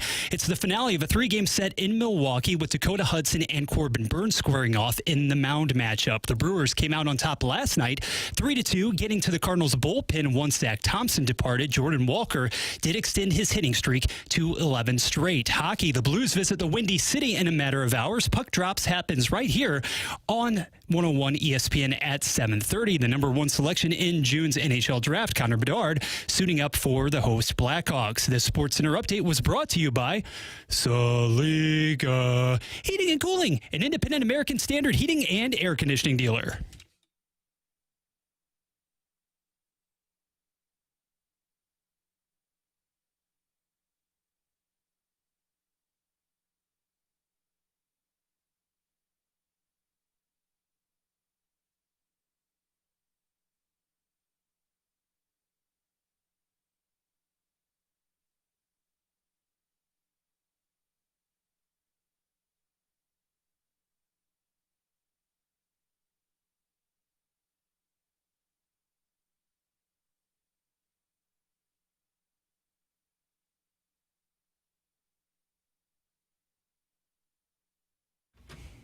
That's Michael Wacha, former Cardinals pitcher who was on Foul Territory yesterday, speaking of the Cardinals pitching development. And alongside Tanner Hendrickson and Bradford Bruns, I'm Alex Ferrario, BK and Ferrario here on 101 ESPN. Michael Wacha opened up a lot of eyes with that comment, at least for Cardinals fans, in terms of where they're deficient. And look, Mo, a lot of Cardinals fans probably already knew this, T-Bone, and John Mozeliak has stated that they're changing some things with this upcoming offseason, specifically on the coaching side and the development side. But when you hear Michael Wacha, who had a 6.6 ERA in New York that first season away from St. Louis, that was 2020 where he referenced there, couldn't really dive into it because of COVID. Tampa Bay, where he talked about really diving into the analytics, a 5.5 ERA. But then Boston 3.32, this year 3.39 with the San Diego Padres.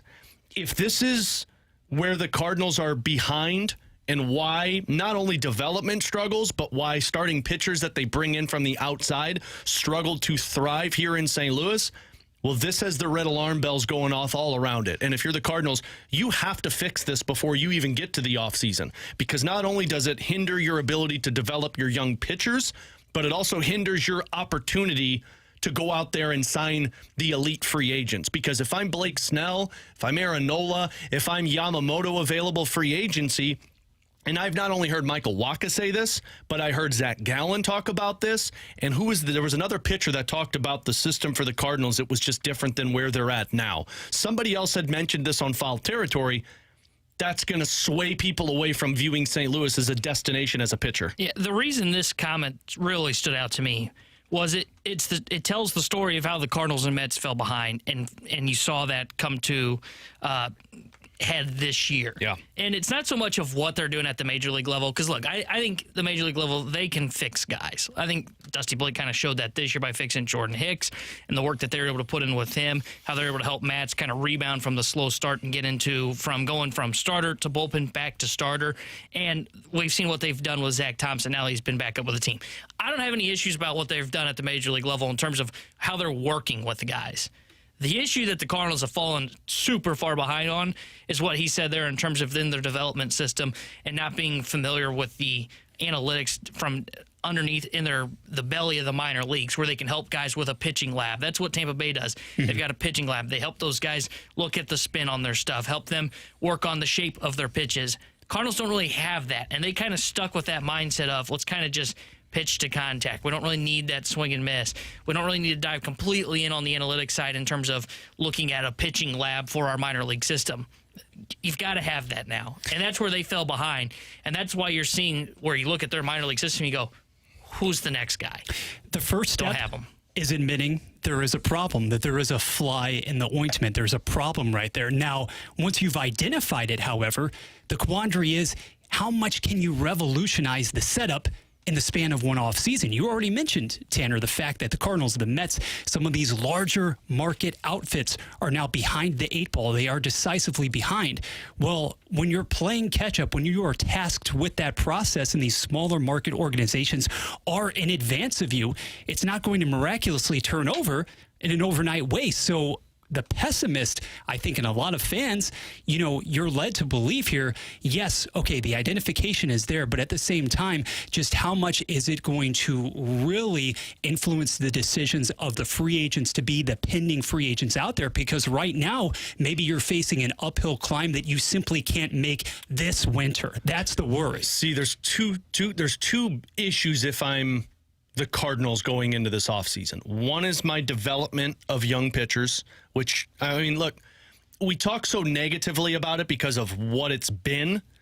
Where it's at now, it's still an unknown, if that makes sense, which I guess could provide you some optimism. Like McGreevy and Graceffa, we've heard so much about these kids. We haven't seen them yet. We've just seen them in the minors. TK Roby looks like an absolute gem that they acquired from Texas. And then you've got Tink Hence that everybody's raving about. Now, the development side of it is, okay, what do these guys look like once you get to the majors? That's where the pessimism that Bradford just talked about, that's issue number one if I'm the Cardinals. Why can't we turn these guys that have this highly touted expectations into big leaguers consistently? Issue number two is the current issue. And that's, we're going into an offseason where we need to make significant upgrades to our roster. And we've seen in the past that we've been unable to bring in the high-level free agents. We've always had to go to that next tier down, whether it's we're not wanting to spend money or whether it's these guys just aren't interested. Now, not only do I have the issues in the past of not the money that's going to spend to be competitive, but now I got to worry about the bad PR surrounding my pitching staff, whether it's guys talking about how the analytical side of it's not available to them with St. Louis, or the pitch or the catching side of it now with Wilson Contreras and what that's going to look like.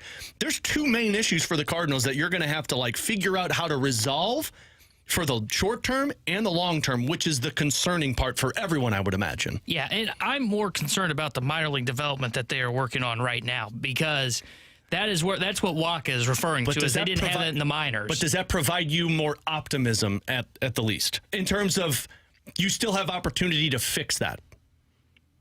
I guess. I mean, the problem is it's going to take a couple years to catch up and fix it. It's going to take 2, 3, 4 years before you can fix it. Because this is the same issue they had with hitting. Remember, the whole reason they brought in Jeff Albert was not only to be the hitting coach at the major league level and help guys at the major league level, it was to overhaul their hitting philosophy in the minor leagues. And that's kind of the role Dusty Blake now has. His role is to be the pitching coach at the major league level, but to kind of help the Cardinals understand okay, here's what I'm looking at, here's the analytics, and here's how we're going to have to bring this into our minor league system to figure this out. And that's why this is important for them, is one, they are getting ready to change their pitching philosophy, which is a good thing. They need to get more to swing and miss, drafting and developing that. But then the analytical approaches are going to have these pitching labs in place. And that is the thing that they are lacking behind. And that is the thing that they have to start really investing into off the field. As much as it is, hey, they got to go out and sign 2, 3 starters. They got to go out and improve this bullpen. They can do that. They've got to also focus on the stuff that's behind the scenes that we don't know enough about in terms of whether or not they're doing it or not. And that is, they've got to start investing into those pitching labs so they can help these guys shape their pitches better. And it starts by doing that in the minor leagues. So we were talking about this in the office, and the Fast Lane talked about this yesterday, and they talked about, do the Cardinals have a direction moving forward? And they were more talking about big picture of their position players and that sort of thing. But let's use a different angle to it. Do the Cardinals have a direction in terms of what they're trying to accomplish with this conversation in place? In terms of, do you have the clear direction of what you're trying to accomplish this offseason? And internally, we don't know what those conversations are like. But if it's the pitching development side, okay, is that the route we're going? If it's the free agent side of what we're trying to accomplish, is the direction there for him? Do you feel they have a clear direction? I think so, because I think their clear direction is at the major league level. They want more swing and miss. They need to add 3 quality starters. Now, one thing that they haven't really said, but I think they will do it, is they've got to clean up the outfield logjam, or the logjam with the position players. I think they're going to do that because I think that's probably how they reshape the bullpen. I think that's how you kill two birds with one stone in an offseason. Exactly. And I think they have a clear direction because they've made it pretty public what they're going to do. That's a direction. That's a clear direction. Where we have to wait until the draft of next year is what the direction is in terms of how they're going to start developing the pitching from within. Because as much as they've talked about swing and miss, not a lot of the guys they acquired at the draft this past year had a lot of that swing and miss profile. Now, part of that is because you're drafting later in the draft. This year they'll have higher draft picks, so maybe they can get more guys that have a higher ceiling. But that is the one thing that I would say, I think at the major league level, it's clear what their direction is.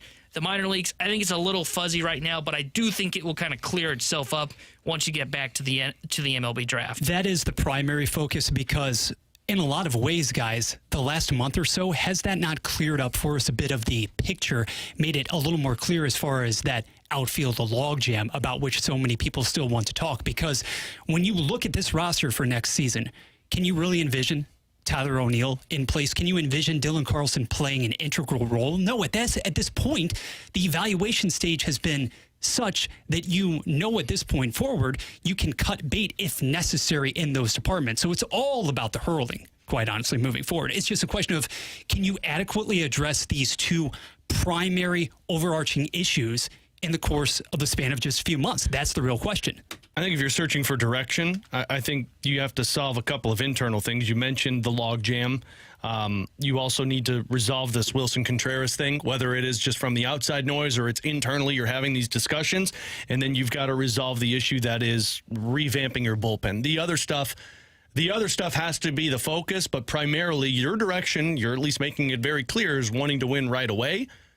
Fix that problem, go that direction, and then in the meanwhile, also be understanding what is needed to continue the development in the right direction for a Cardinals team rather than what it's been in the last few years. Tanner Hendrickson, Bradford Bruns, I'm Alex Ferrario. We've got the Junk Drawer next on 101 ESPN.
it up. The Junk Drawer with BK and Ferrario. Brought to you by Fenton Bar and Grill. Best trust wings in Missouri. Dine in, carry out, 7 days a week.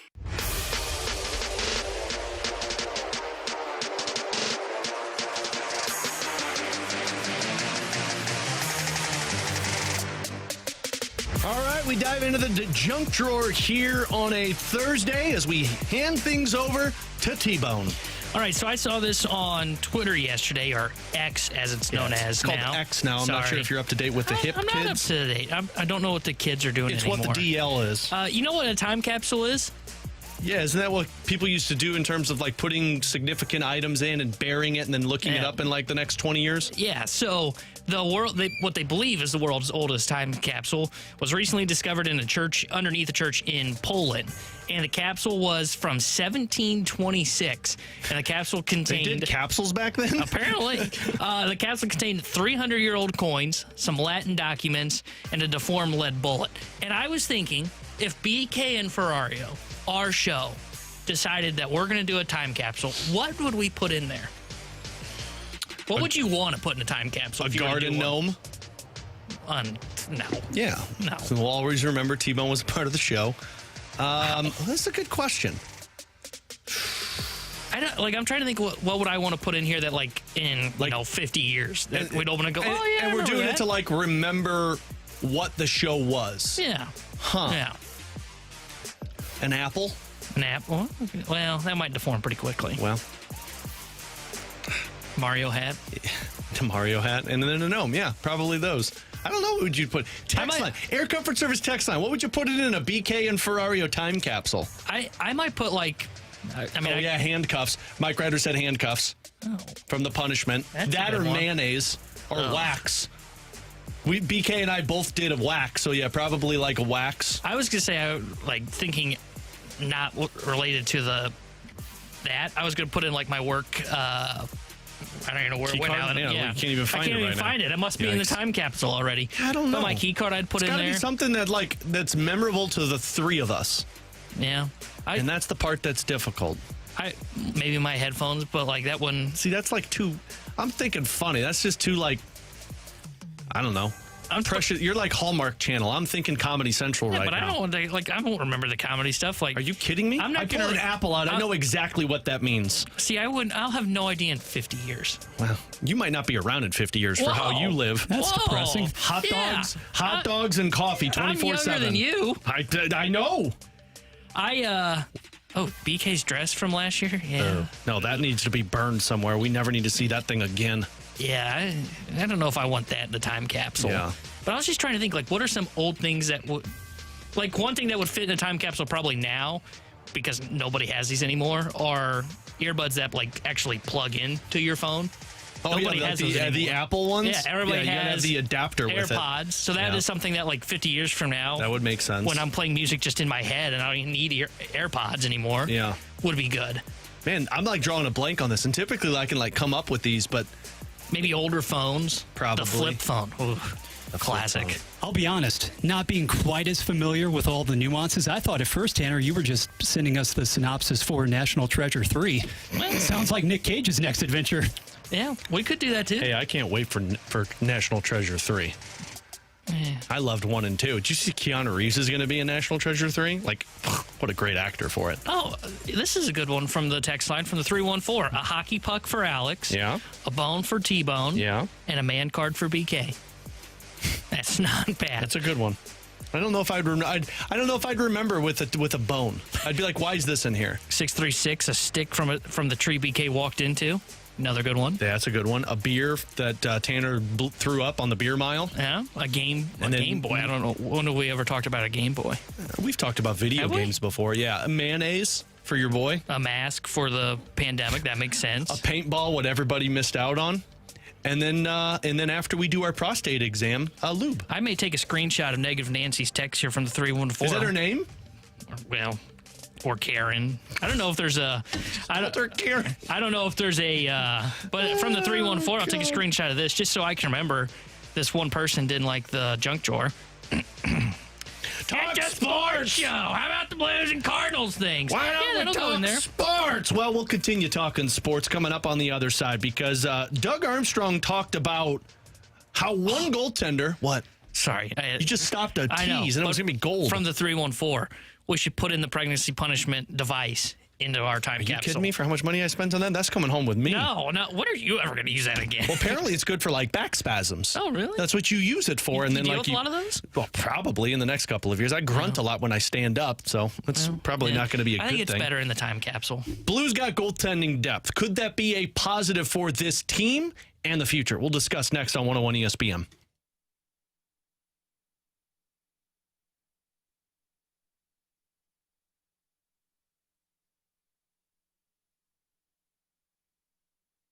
Hey, Tiger fans. This is Mizzou wide receiver Luther Burton III. Come support Mizzou NIL and get a quote from my friend, James Carlton. Thanks, Luther. If your insurance rates have gone up, let me see if I can save you money, especially if you have drivers under the age of 25. You will get 5-star local customer service when you work with our office. If you mention Luther's name, we'll make a donation to Mizzou's preferred NIL on your behalf. Come support Mizzou NIL and get a quote from my friend, James Carlton. Check us out online at carltoninsurance.net. MIZZOU. Hey, folks, I'm Chris Kerber, and I'm standing behind my pride and joy, my downstairs bar in my finished basement. Now, I had the bar, and I found some old wood from the old arena. We made it that. But what pulled the entire project together was the countertop on the wet bar aspect of this. So whether it's your downstairs bar that you're finally able to do like I was and thrilled, maybe it's your upstairs kitchen project, it's ebgranite.com online and get the same service that they have been treating everybody spectacularly with.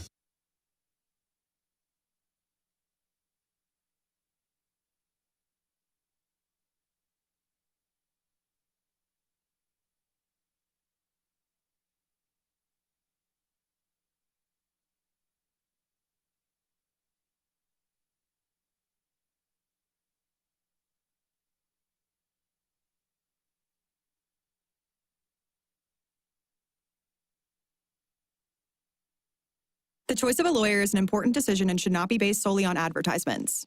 St. Louis, thank you for choosing Underlaw as STL Today's 2023 best law firm. Although our work has always been about you, we are proud yet humbled to be acknowledged by the community we serve and love. At Underlaw, we will continue our mission to make a difference, one case at a time. When you're injured, you need the best. Call Underlaw at 314 or 618-9000000. Stalter back with you for Auto Center's Nissan Herculaneum. They have over 700 new and used vehicles combined in one location. That's right. The St. Louis region's #1 stop for colossal car buying destination. It's Auto Center's Nissan and Used Super Center. Again, 700 vehicles, new and pre-owned, that you can select. You can drive off the lot and feel great about it because they've got financing for everyone. They give you the 30-day return as well. It's a guarantee on new Nissan. They're so confident you're going to love your new car. They're going to give you 30 days to bring it back. No one else does this. The discounts and deals are back. Thousands of dollars in savings on new and used cars, plus no payments for 3 months, new and used, no down payments, new and used, and rates as low as 0% APR. Select models available. Your choice, biggest discounts. It's Auto Center's Nissan Herculaneum. Go visit them. Brand new spot out in Herculaneum. And don't forget, tell them Stalter sent you.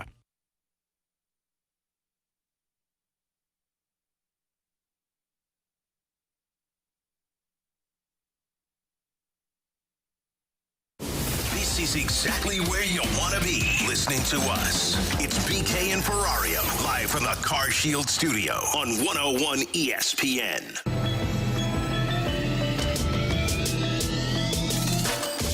Yeah, he really is. And I didn't think about that question, Riv, until last night. Like, all the talk has been about Joe Hofer. He's got the credentials. He's ready. He's proven it. I think he's been, like, American Hockey League Goalie of the Week, Goalie of the Month 10 times. He's just been really great in Springfield. And so now it's his chance, and they gave him the contract to do so. They brought in Malcolm Subban.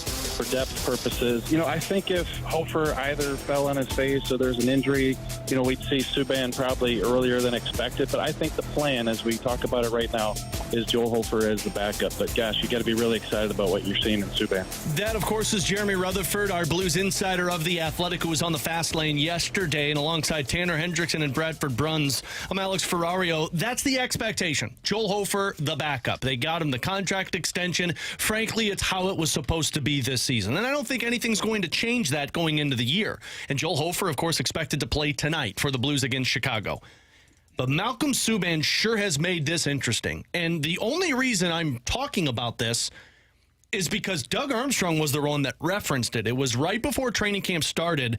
We were out at Centene, and somebody asked about Joel Hofer. And he talked about how, the expectations are high for Joel. He looked great last year. Of course, he picked up that shutout victory against the Winnipeg Jets.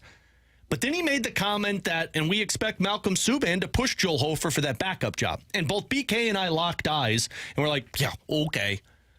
But now that you've seen 2 games of Malcolm Subban, who absolutely has robbed both games. Now, out in Arizona, it didn't go his way. He allowed 2 goals in the first period, but he saw 21 shots on goal. And then the other night, he played the last 2 periods, gave up 1 goal, but was absolutely the best player on the ice for the Blues against the Columbus Blue Jackets in preseason action. By no means do I think Malcolm Subban starts the season as the backup and Joel Hofer's in the minors. But Joel Hofer, just like Jordan Binnington, is going to have to be on his A game because Malcolm Subban, who has NHL games under his belt, could be the first call-up for St. Louis with Joel Hofer being waiver eligible or non-waivers. You could see the Blues look at this and say, okay, Joel might need a little bit more seasoning in the minors. Let's bring up Malcolm Subban. I don't expect that to happen, but you're going to have to be on your game because the internal competition for goaltending is solid. Yeah, and that's a good thing. You want to have that if Absolutely. you're the St. Louis Blues. You want to have quality depth with your goaltending to where if Hofer, whether it is, as mentioned in that cut there, falls on his face in training camp or falls on his face in the season, you've got a guy that you can call up and you're not going, oh, man, we don't have anybody. Mm-hmm. Like when they had Chad Johnson. Wow. I wasn't going to throw our boy Thomas Greiss under the bus. Wow. I mean, look, Thomas Greiss retired after last season. Because he was old. Yeah, it was. And it didn't look good. Yeah, that's true. But I think when you talk about the goaltending depth, it is good to have someone that is going to be down there, not just in the case of Malcolm Subban as depth to where it is if Hofer or Binnington gets hurt, you've got a guy that you can count on that you're going to call up, but also for the fact of the matter that he's going to be a good guy that has NHL experience that's going to be down there to work with Zarenko. And that was part of the reason they brought him in. Mm-hmm. So I think the depth that the Blues team has is good. I agree with you. I think it's a long shot for Subban to beat out Hofer. But we'll see. If Hofer struggles tonight against the Chicago Blackhawks and continues to struggle in camp, you've seen Malcolm Subban stopping 50 of 54 shots that he's seen so far. He's played really well, and he is certainly starting to put his name on the map because everybody that we talk to, we've talked with Curbs, we've talked with Joey, we've talked with JR. What is one name that we continue to hear when we ask the question of who's impressed you so far in camp? Malcolm Subban's name continues to be brought up, and we'll see if that kind of fizzles out or if Joel Hofer continues to play strong. But he's at least putting his name on the map now to be someone that could potentially kind of pull off if you want to call it, a roster upset and make his way onto this team. Yeah, there's no scenario where Joel Hofer loses that job out of camp. I mean, frankly, you're going to give him the benefit of the doubt regardless of what preseason looks like. But again, Malcolm Subban is going to be the guy that everybody's going to be talking about if one struggles or, of course, when an injury pops up. Here's the other factor into this. And I know this is getting way too far in front of my skis, putting the cart before the horse, but Vadim Zarenko is very crucial to the future for the Blues. So is Joel Hofer. Like, goaltending-wise, you are stacked at depth. You've got Binnington, you've got Hofer, you've got Zarenko, who they are very excited about, and we're not even talking about Colton Ellis, who set a shutout record in juniors before he came over. He's probably ECHL bound, but we'll get some AHL time if somebody gets called up next year. Malcolm Subban plays into this in the sense of if Zarenko's growth is significant this season, and Joel Hofer looks good, and Jordan Binnington is the Jordan Binnington we all know, save your snarky remarks. This is how the Blues can expedite that retool mindset that they have. Because when you have a lot of goaltenders that you feel like can be NHL ready, and believe me, they're hoping Vadim Zarenko is one of these guys, just like they were hoping Joel Hofer is one of these guys. you're able to flip. And what's the one commodity that every NHL team wants? It's goaltending, and it's good goaltending. If Joel Hofer performs well, and you've got Vadim Zarenko, who is growing in the minors, that feels like, hey, he might be ready in a year or two.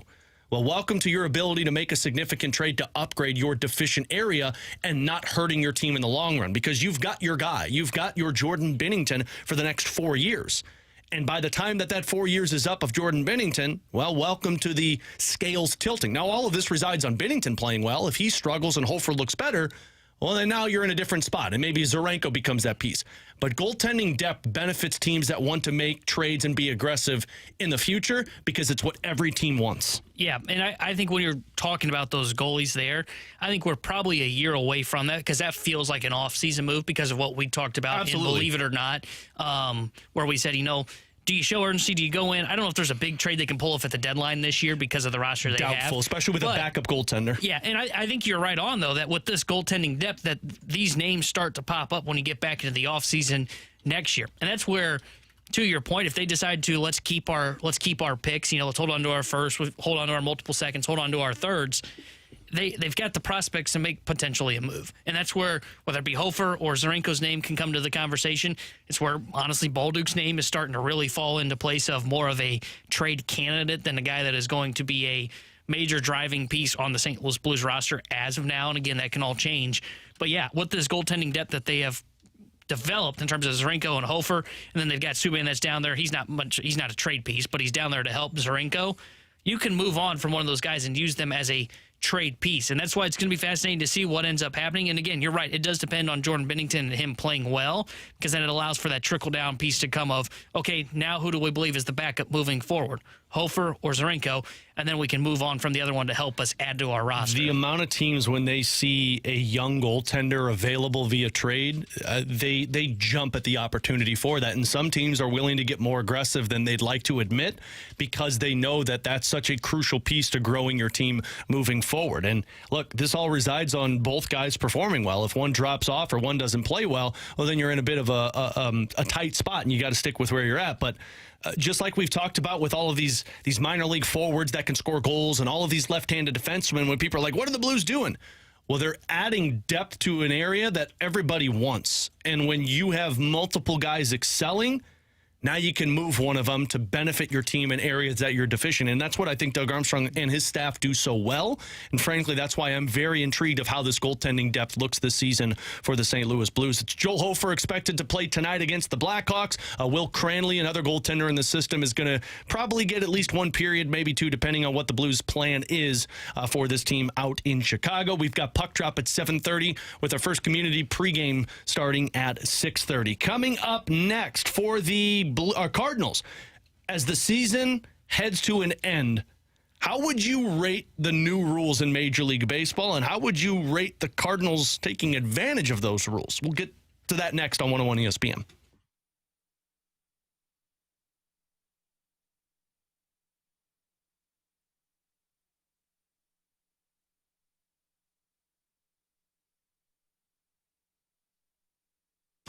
This is Corey from Air Comfort Service Heating, Cooling, and Insulation. We've been keeping people in their comfort zones with heating and cooling services for over 50 years. But did you know we also provide water heater and indoor air quality services too? Are you tired of waiting to take a hot shower? Does someone in your home suffer from allergies or have dry, cracked skin during the winter? Contact us for a free estimate to see how we can make your home more comfortable. Get in your comfort zone with HVAC, water heater, and indoor air quality services from Air Comfort Service Heating, Cooling, and Insulation. Contact aircomfortservice.com.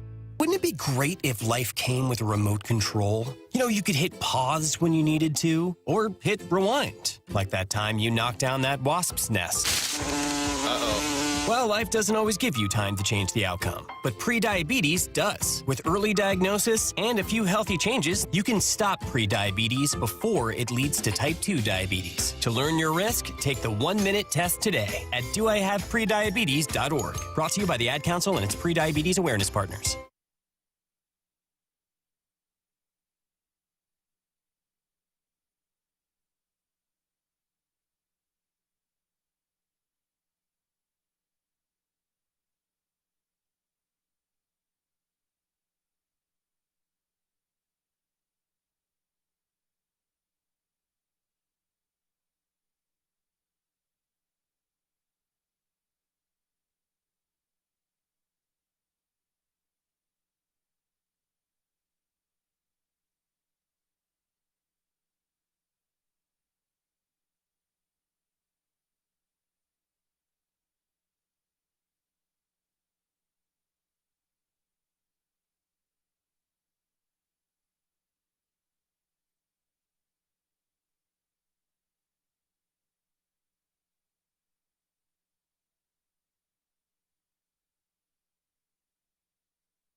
Alongside Tanner Hendrickson and Bradford Bruns, I'm Alex Ferrario, BK and Ferrario here on 101 ESPN. So the season winding down in Major League Baseball. If you're a Cardinals fan, season's been over since August. I'm sorry. That was cruel. But the new rules that were implemented this season absolutely are a talking point, even with the Cardinals being out of the playoff run. And a lot of this is because of what Ronald Acuna Jr. has done this season with the stolen bases and setting the record for the amount of home runs and stolen bases he has produced this season. And when you think of the new rules that were set in place and how much we talked about them at the beginning of the season in terms of, stealing the bases and the pitch clock and how fast the pitches were going to go, what it impacted in the game, how would you rate what baseball has accomplished this season in terms of implementing those new rules? I mean, it's an A+ for me. I mean, I think they've all been great. I think you saw early on it was a little bit to where the pitch clock, you were like, oh, okay, are players going to be able to adjust to this? And they've done a really good job adjusting to it. You barely see, I think I read something this morning that, it's 1 out of every 4 games you see a pitch clock violation, which is great. That shows that the players adjusted to it. And honestly, just the pace of play is so much better. And I know, like 2-3 years ago, I've mentioned this before, it felt like I had to make a pot of coffee before watching a Cardinals game because it was just a slow, dragging affair, and I couldn't even imagine what it would be like this year if I had to watch them with no pitch clock. So I think that's been good. I think the banning of the shift, you've seen the batting average on balls and play has gone up, and it looks just a little bit cleaner. It's more aesthetic to look at. And then also, too, just the stolen bases, the fact that they have gone up. Now, I do think that steals, I think I saw they're close to like 80% success rate, which is a little too high for my liking. Yeah. But I do, outside of that, I'm not going to complain too much about that because it has added the excitement. It has allowed for a Ronald Acuna Jr. to be able to become the first ever player to have 40-plus home runs and 70 stolen bases. Like, we were never going to see that. Maybe you would see 40 home runs, no question about that. You were never going to see a guy get 70 stolen bases in the old rules because I mentioned this to Bradford in the office earlier today. He's basically played the same amount of games that he did back in 2019, which was his second year as a player in the major leagues, and he stole 37 bases, and that led baseball. So you can see the significance that the rule change has had to allow for more running into the game of baseball, and I love that. Across the board, guys, it's been phenomenal. If you look at it strictly through the lens of a pure MLB fan, you have to be absolutely thrilled with the results. In this region, however, I don't think that many fans have been able to reap those same benefits because if you look at the way in which the Cardinals have approached, adjusted, whatever A word you would like to use, to the new rules, it's basically been a non-starter. Honestly, Tanner, when we proposed this topic last night, I had to really dig deep and attempt to research whether the Cardinals at this point in the season 2023 compared to last year actually had any additional stolen bases, and it's a negligible difference. They have 99 stolen bases to this point with a handful of games left, 95 last season. And what is the stark difference? The stark contrast here is that everybody else in the Central Division, everybody else around you is running markedly more. Last season, Cincinnati Reds. Maybe it's an easy opportunity here. Maybe it's an easy example. This team barely stole 50 bags.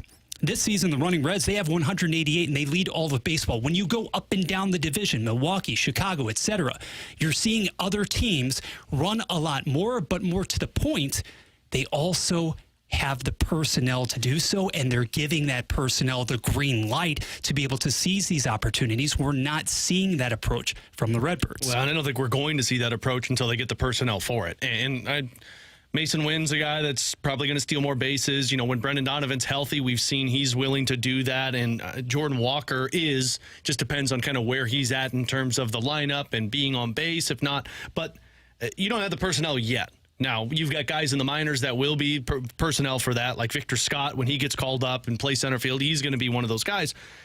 The stolen bases is just exciting in itself, but to me, it's the time clock. Time clock is everything, and that's where the A+ comes into play.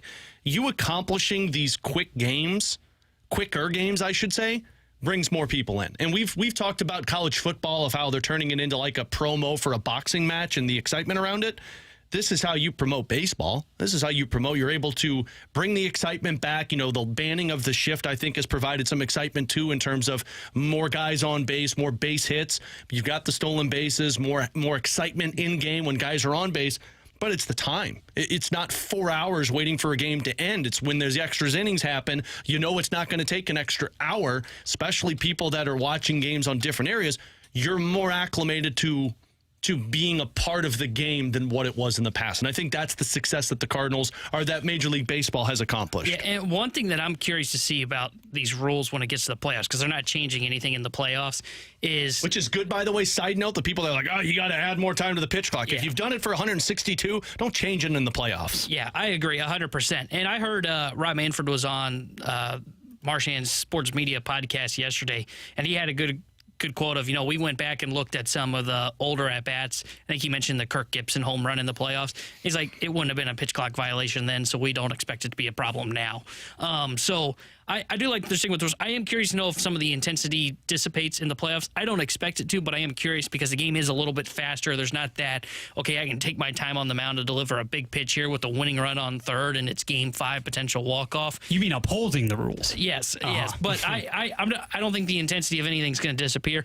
To Bradford's point, though, on the Cardinals and kind of staying the same with stolen bases, though, I think you're right. I think it is more so, not that they don't want to be a team that's going to steal bags. Because I think Ollie will when he knows that he's got the opportunity to. I agree. I think they are a team that would love to do it more, but they just don't have the personnel to do it. Like, I'm running through this roster right now. Contreras, not going to be a guy that's going to steal bags. Goldie does a pretty good job of it. I'm actually surprised he's only at 11 this year. I thought maybe there'd be more, but he's getting older. And he's that in his could be age an injury 35 situation, too, because he's been battling through a lot this season. Gorman, not a guy that's going to steal a ton of bags. Shortstop Mason Wynn will be a guy that will start to put up some numbers if he gets on base. That'll be the key for him. That's the other thing, too, especially where he's batting. When you're batting 8th or 9th, that's going to be a prime opportunity. You just got to get on base. And then you can look at the rest of the roster. Arnado, not a guy that's going to steal any bases. O'Neill, if he were healthy most of the year, but, he's too worried about staying healthy, so he's not going to steal any bases. Lars Nootbaar is the only guy that I would look at and say, okay, he probably should have a little bit more, but again, he wasn't healthy for a big chunk of the year. Walker, I think, is going to have increase in stolen bases next year, and then Tommy Edman is the other guy that just can, if he gets on base, he can take a bag, and that's why he's at 25 stolen bases. So, yeah, and I mean, frankly, like the future of the Cardinals, it does have speed and stolen bases in it. Like when you talk about the power hitters, the Gormans, the Walkers, the Arenados, like those guys are going to be Wilson Contreras. Those guys are going to be the middle of your order. We're talking about Wynn, Edman, Nootbaar, Victor Scott when he's here.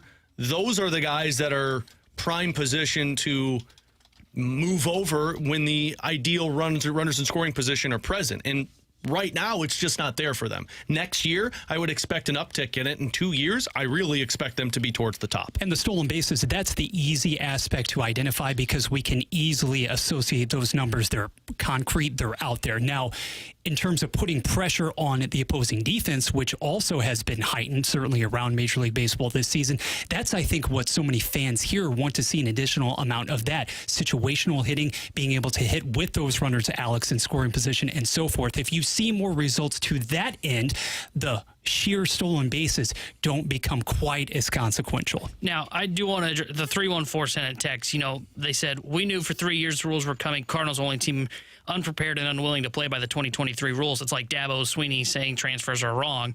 So we're just playing by the old rules and stink. I think there's some fairness to that. I think the way that they were caught off guard by how this was going to impact their pitching staff was something that we raised questions before the season started. And remember, Mo had to cut on, I think it was the opening drive on opening day where he said, well, I don't think this is going to affect us. Well, that didn't bite him in the rear end. They learned this year that this does, the banning of the shift did impact their pitch to contact staff. I don't know if it's fair to criticize them, though, for the not prepared for guys stealing bases, because it's just a different way of winning baseball. The Reds have to do it. Why? Because they have less talent on their team compared to the other contenders. I'm not trying to say the Cardinals have more talent than the Reds. Right. They don't right now. But they have to try and do that. Why? Because they have less talent on their team. They're not as successfully offensively as a team like the Atlanta Braves, who just slug the freaking crap out of the baseball. So I don't necessarily say the Cardinals should have been like, oh, we got to go out and get a bunch of athletic guys that are stealing 30, 40 bases in a season. No, I think it's just a way of building, but I do think it is fair to be very critical of them not prepared for the banning of the shift with their pitching staff. Yeah, that's going to be the crucial point, and frankly, that's where they've gotten to the point where they look at the staff and they say, we've got to change some things up. We need more swing and miss because the contact isn't working like it used to with the banning of the shift. Tanner Hendrickson, Bradford Bruns, I'm Alex Ferrario. Coming up next, Torey Krug spoke to the media a couple of days ago. We were going to get to this yesterday, but then we had the breaking news in the NBA. Torey Krug's comments, though, I thought were very critical in terms of his expectations this season. But did his comments do anything for the fan base? We'll discuss next on 101 ESPN.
Walker keeps working at the plate. Good afternoon. I'm Bradford Bruns with your SportsCenter update, driven by Johnny Londoff Chevrolet and Johnny Londoff Autoplex. The Cardinals' 3-2 loss in Milwaukee last night didn't prevent Jordan Walker from inflicting a little more damage out of the two-hole. A single in the top of the eighth ran the rookie's latest hitting streak to 11 games in a row. He'll try to extend it further in under 2 hours as St. Louis and Milwaukee kick off their rubber match at 3:10. Dakota Hudson draws the start for the Redbirds, while Corbin Burns goes for the host club. This evening on the ice, Connor Bedard and the Blackhawks host the Note. The puck drops at 7:30 with pregame at 6:30 right here on 101 ESPN. Chicago has yet to play in the preseason. St. Louis, of course, topped Columbus on Tuesday 3-2.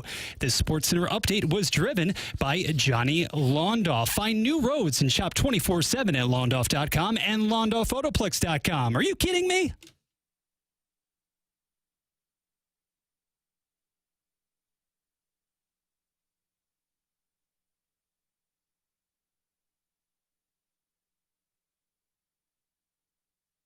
Obviously, I chose to stay here, and I think that I want to be part of this room and love playing in the city and wearing the blue notes. So something I'm very excited about. And obviously, you don't like hearing things like that. I have kids, I have a family, a lot of things to think about. But at the end of the day, like I said, I want to be here and wear the note. And we have a great locker room in here.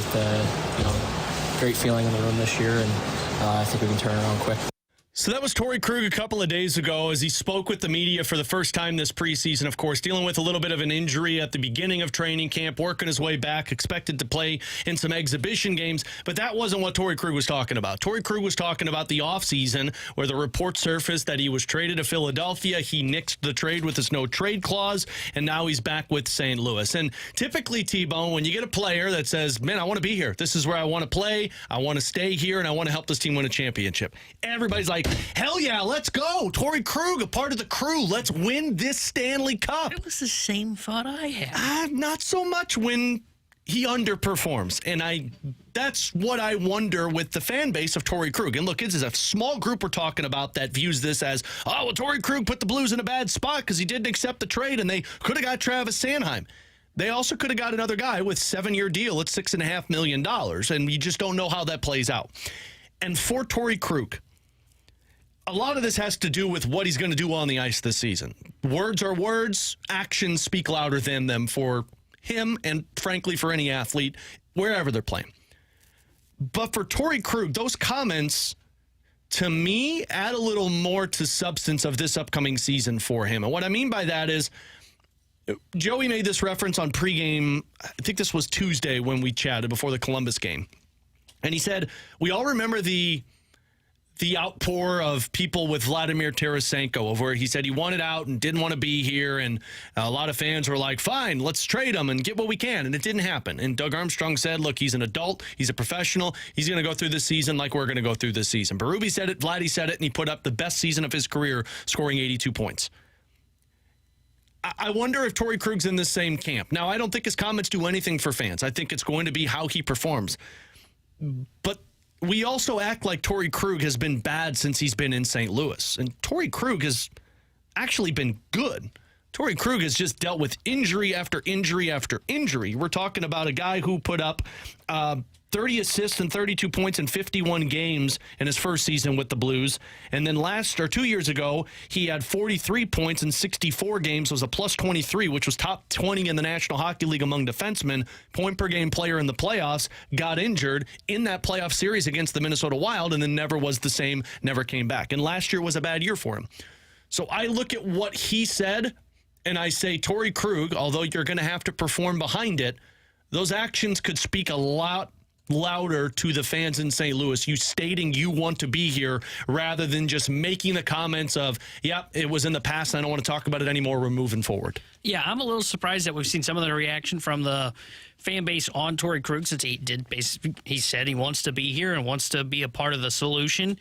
So I'm a little surprised by the reaction, but I think you're right. I think it's just going to come down to what he does on the ice, because if he has another down year like he did last year, then he's not going to be able to turn kind of the tide of the fan base. He is going to be viewed more as the guy that blocked the Blues from upgrading defensively rather than being the guy that could help them and be part of the solution. So I'm fascinated to see what he does this season and if he can use this as, I don't want to say he's not motivated, but use this as more motivation to prove the Blues wrong, that he shouldn't have been in trade conversations this offseason, and that he is a guy that is going to be a part of the solution. He's going to have to stay healthy, which already off to a bad start there, but it looks like he'll play in the preseason. So he's the guy that is kind of, we don't talk a lot about him when we talk about the defense bouncing back because we focus on the guys that are at the top there. You focus on Parayko and his partner. You focus on Justin Falk because his year was down. We don't focus on Torey Krug a lot, and I think he's the guy that is going to be someone that if he's healthy and plays well, you're going to notice it, and then I think these comments are really going to kind of sway the fan base back in his favor. I do think people should focus more on Torey Krug, and I mentioned this with Donnie on the Last Minute Blues podcast. People should view Torey Krug as a monumental piece of this team's success this year. Like, yeah, he was not great last year for him, and the Blues would even say that. Torey Krug would say that. But the year prior, he was. And Torey Krug, people want physicality in front of the net. Now, look, Torey Krug is not the biggest guy. He's 5'9". Torey Krug does play with a little bite to his game. We've seen that, frankly, when he was with Boston, and we've seen that in his years with St. Louis. Torey Krug offensively has the ability to take your power play from bottom half of the league to top half of the league just himself. And Torey Krug is exactly what we talked about in the 12 o'clock hour, a guy that creates offense and puts pucks on net, that creates havoc in front of the net.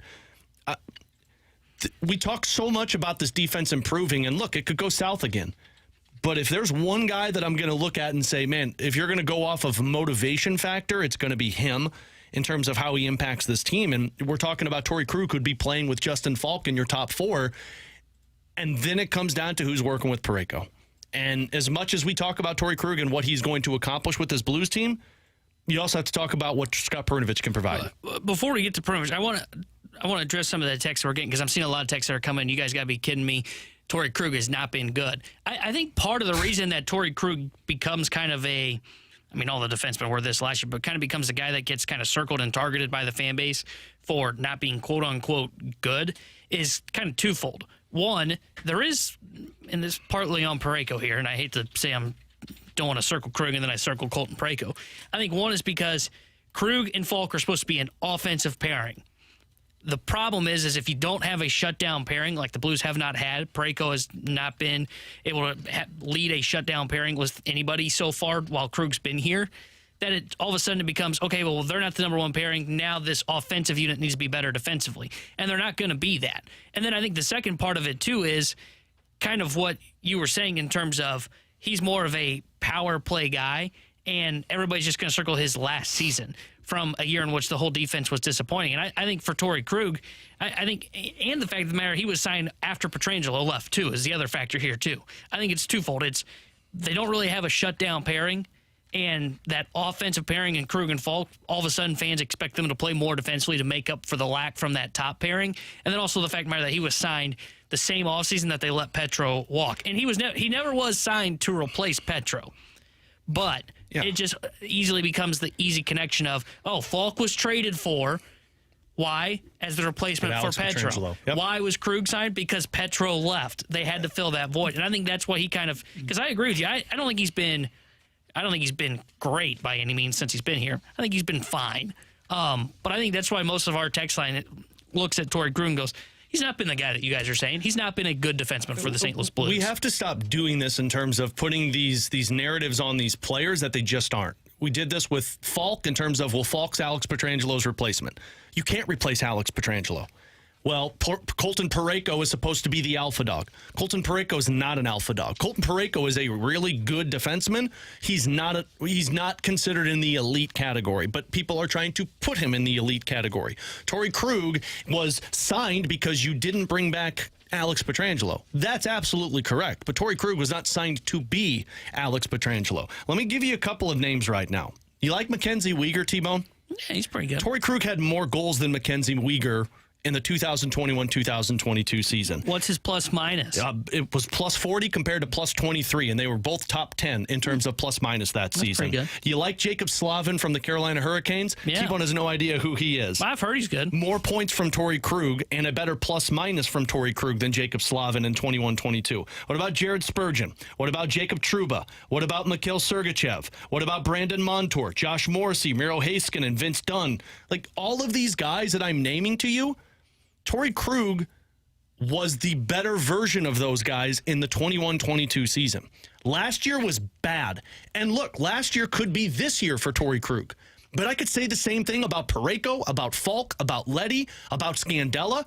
And if that's the case, yeah, this team's going to stink. But the pessimistic side of me looks at it and say, well, yeah, it's the same team. But the optimistic side of me goes back to the 21-22 season and says, okay, this was the best of those guys. Can I get somewhere in between, and what does this team look like? So to the texter's points of, you guys got to be bleeping kidding me. You think Krug has been good for the Blues? He was good in the first 2 years in terms of the standards of what you signed him for. It was not good last year.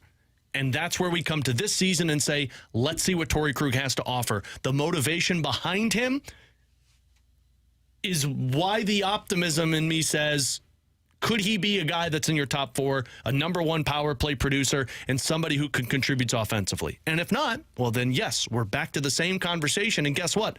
Doug Armstrong has said if it's the same thing this year like it was last year, there's going to be significant changes. That's where we hold out hope for a guy like Torey Krug. And frankly, if I'm a Blues fan, I want Torey Krug to succeed this season because that makes my team that much better. Tanner Hendrickson, Bradford Bruns, I'm Alex Ferrario. We'll come back with the Rewind next on 101 ESPN.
Fastlane is going to be live this Friday, tomorrow, from 2 to 6 in Auto Center's Nissan Herculaneum for their huge anniversary sale. You can check out 750 new and used vehicles of almost every make in stock, discounted and ready for sale. Plus, spin to get up into an additional $1,000 off and register to win a new Polaris ATV and so much more. So go check them out. Fastlane live tomorrow from Auto Center's Nissan anniversary sale out in Herculaneum. As we rewind it with Tanner Hendrickson and Bradford Bruns, I'm Alex Ferrario. We'll end where we started, and that was Zach Thompson's performance last night for the Cardinals. Now, they lost to the Milwaukee Brewers. His final line didn't look great. Most of it was because of defensive plays late in that game. But from the first 3 to 4 innings, we saw swing and miss. We saw some of the off-speed pitches land for strikes in terms of the batter couldn't even swing the bat because they didn't know where it was going to go. Zach Thompson, after 10 starts, has gotten to be, around like a 4.29 ERA for the Cardinals. He has pitched like a number 5. I would imagine the Cardinals are viewing him as somebody who can compete for the number 5 spot. The real question is going to be, do the Cardinals want to spend money on somebody who pitches like Zach Thompson in the offseason that has more depth, or do they want to allocate the money that would be spent on that number 5 on other areas that need to be increased? And that is going to be the bigger dilemma for this Cardinals team. Yeah, I think Thompson has earned the right to be called a number 5 starter. Absolutely. That you could go into reasonably next spring and say Zach Thompson's our number 5, or at least he's going to start as the favorite to the number 5. Maybe somebody else like TK Roby ends up being that guy, but Zach Thompson's numbers were good down the stretch, as you mentioned, a 4.2 ERA and a 1.29 WHIP, and projected over his final 10 outings. If you projected over a full season, 147 to third innings pitched, 4.2 ERA. The reason I keep pushing back and saying that they need to sign a third starter to be that number 5, and you're right, the money will be the thing that they're going to have to figure out how they're going to allocate all their resources. But the reason I say it is I want to go into spring training saying, I know what our number 6 spot looks like, and that is Zach Thompson, and he's a really good number 6. And that way, if there are injuries, you have more depth, and you know what you have, and you have kind of a quote-unquote certainty at the 6 spot, rather than if you have Thompson as the 5, and you start to deal with injuries, you go, here's who we have as the 6, and I think this is what we have. And that sort of thing could be one of the big determining factors between whether you're talking about being an also-ran in the Central Division again or actually being competitive, because could Zach Thompson, based on what we saw down the stretch, especially with more of that proverbial swing and miss stuff, be your number 5? Sure. In an ideal world, is he next season opening the campaign? No, he's not. But it is the sort of note on which you want to see a Zach Thompson end his season, particularly since we talked about it, Tanner, before the show in the office, the fact that the velo wasn't there to such a degree in his previous start. He had given up 14 runs in 22 September innings to that point, but he rounds it out in nice form. You would hope to see something similar from Dakota Hudson this afternoon, at least in terms of what kind of role definition would you get from him as well, even though we're talking about more of a ground ball specialist. Yeah, well, and Dakota Hudson, I mean, look, you're speaking to the guy that believes he's an ace that has just not been untapped potential. But I think Dakota Hudson has proven to be a 7 or 8 starter for this team next season rather than somebody who could be a 6. And what I mean by that is Zach Thompson, the reason I'd lean more towards the number 5 is because I've seen progress. I've seen Zach Thompson be a guy that everybody thought was done for and is just a bullpen arm to somebody who legitimately put himself back into the conversation of a rotation arm because of the swing and miss, the longevity, the fastball velocity, and I'm optimistic about what he can work on in the offseason.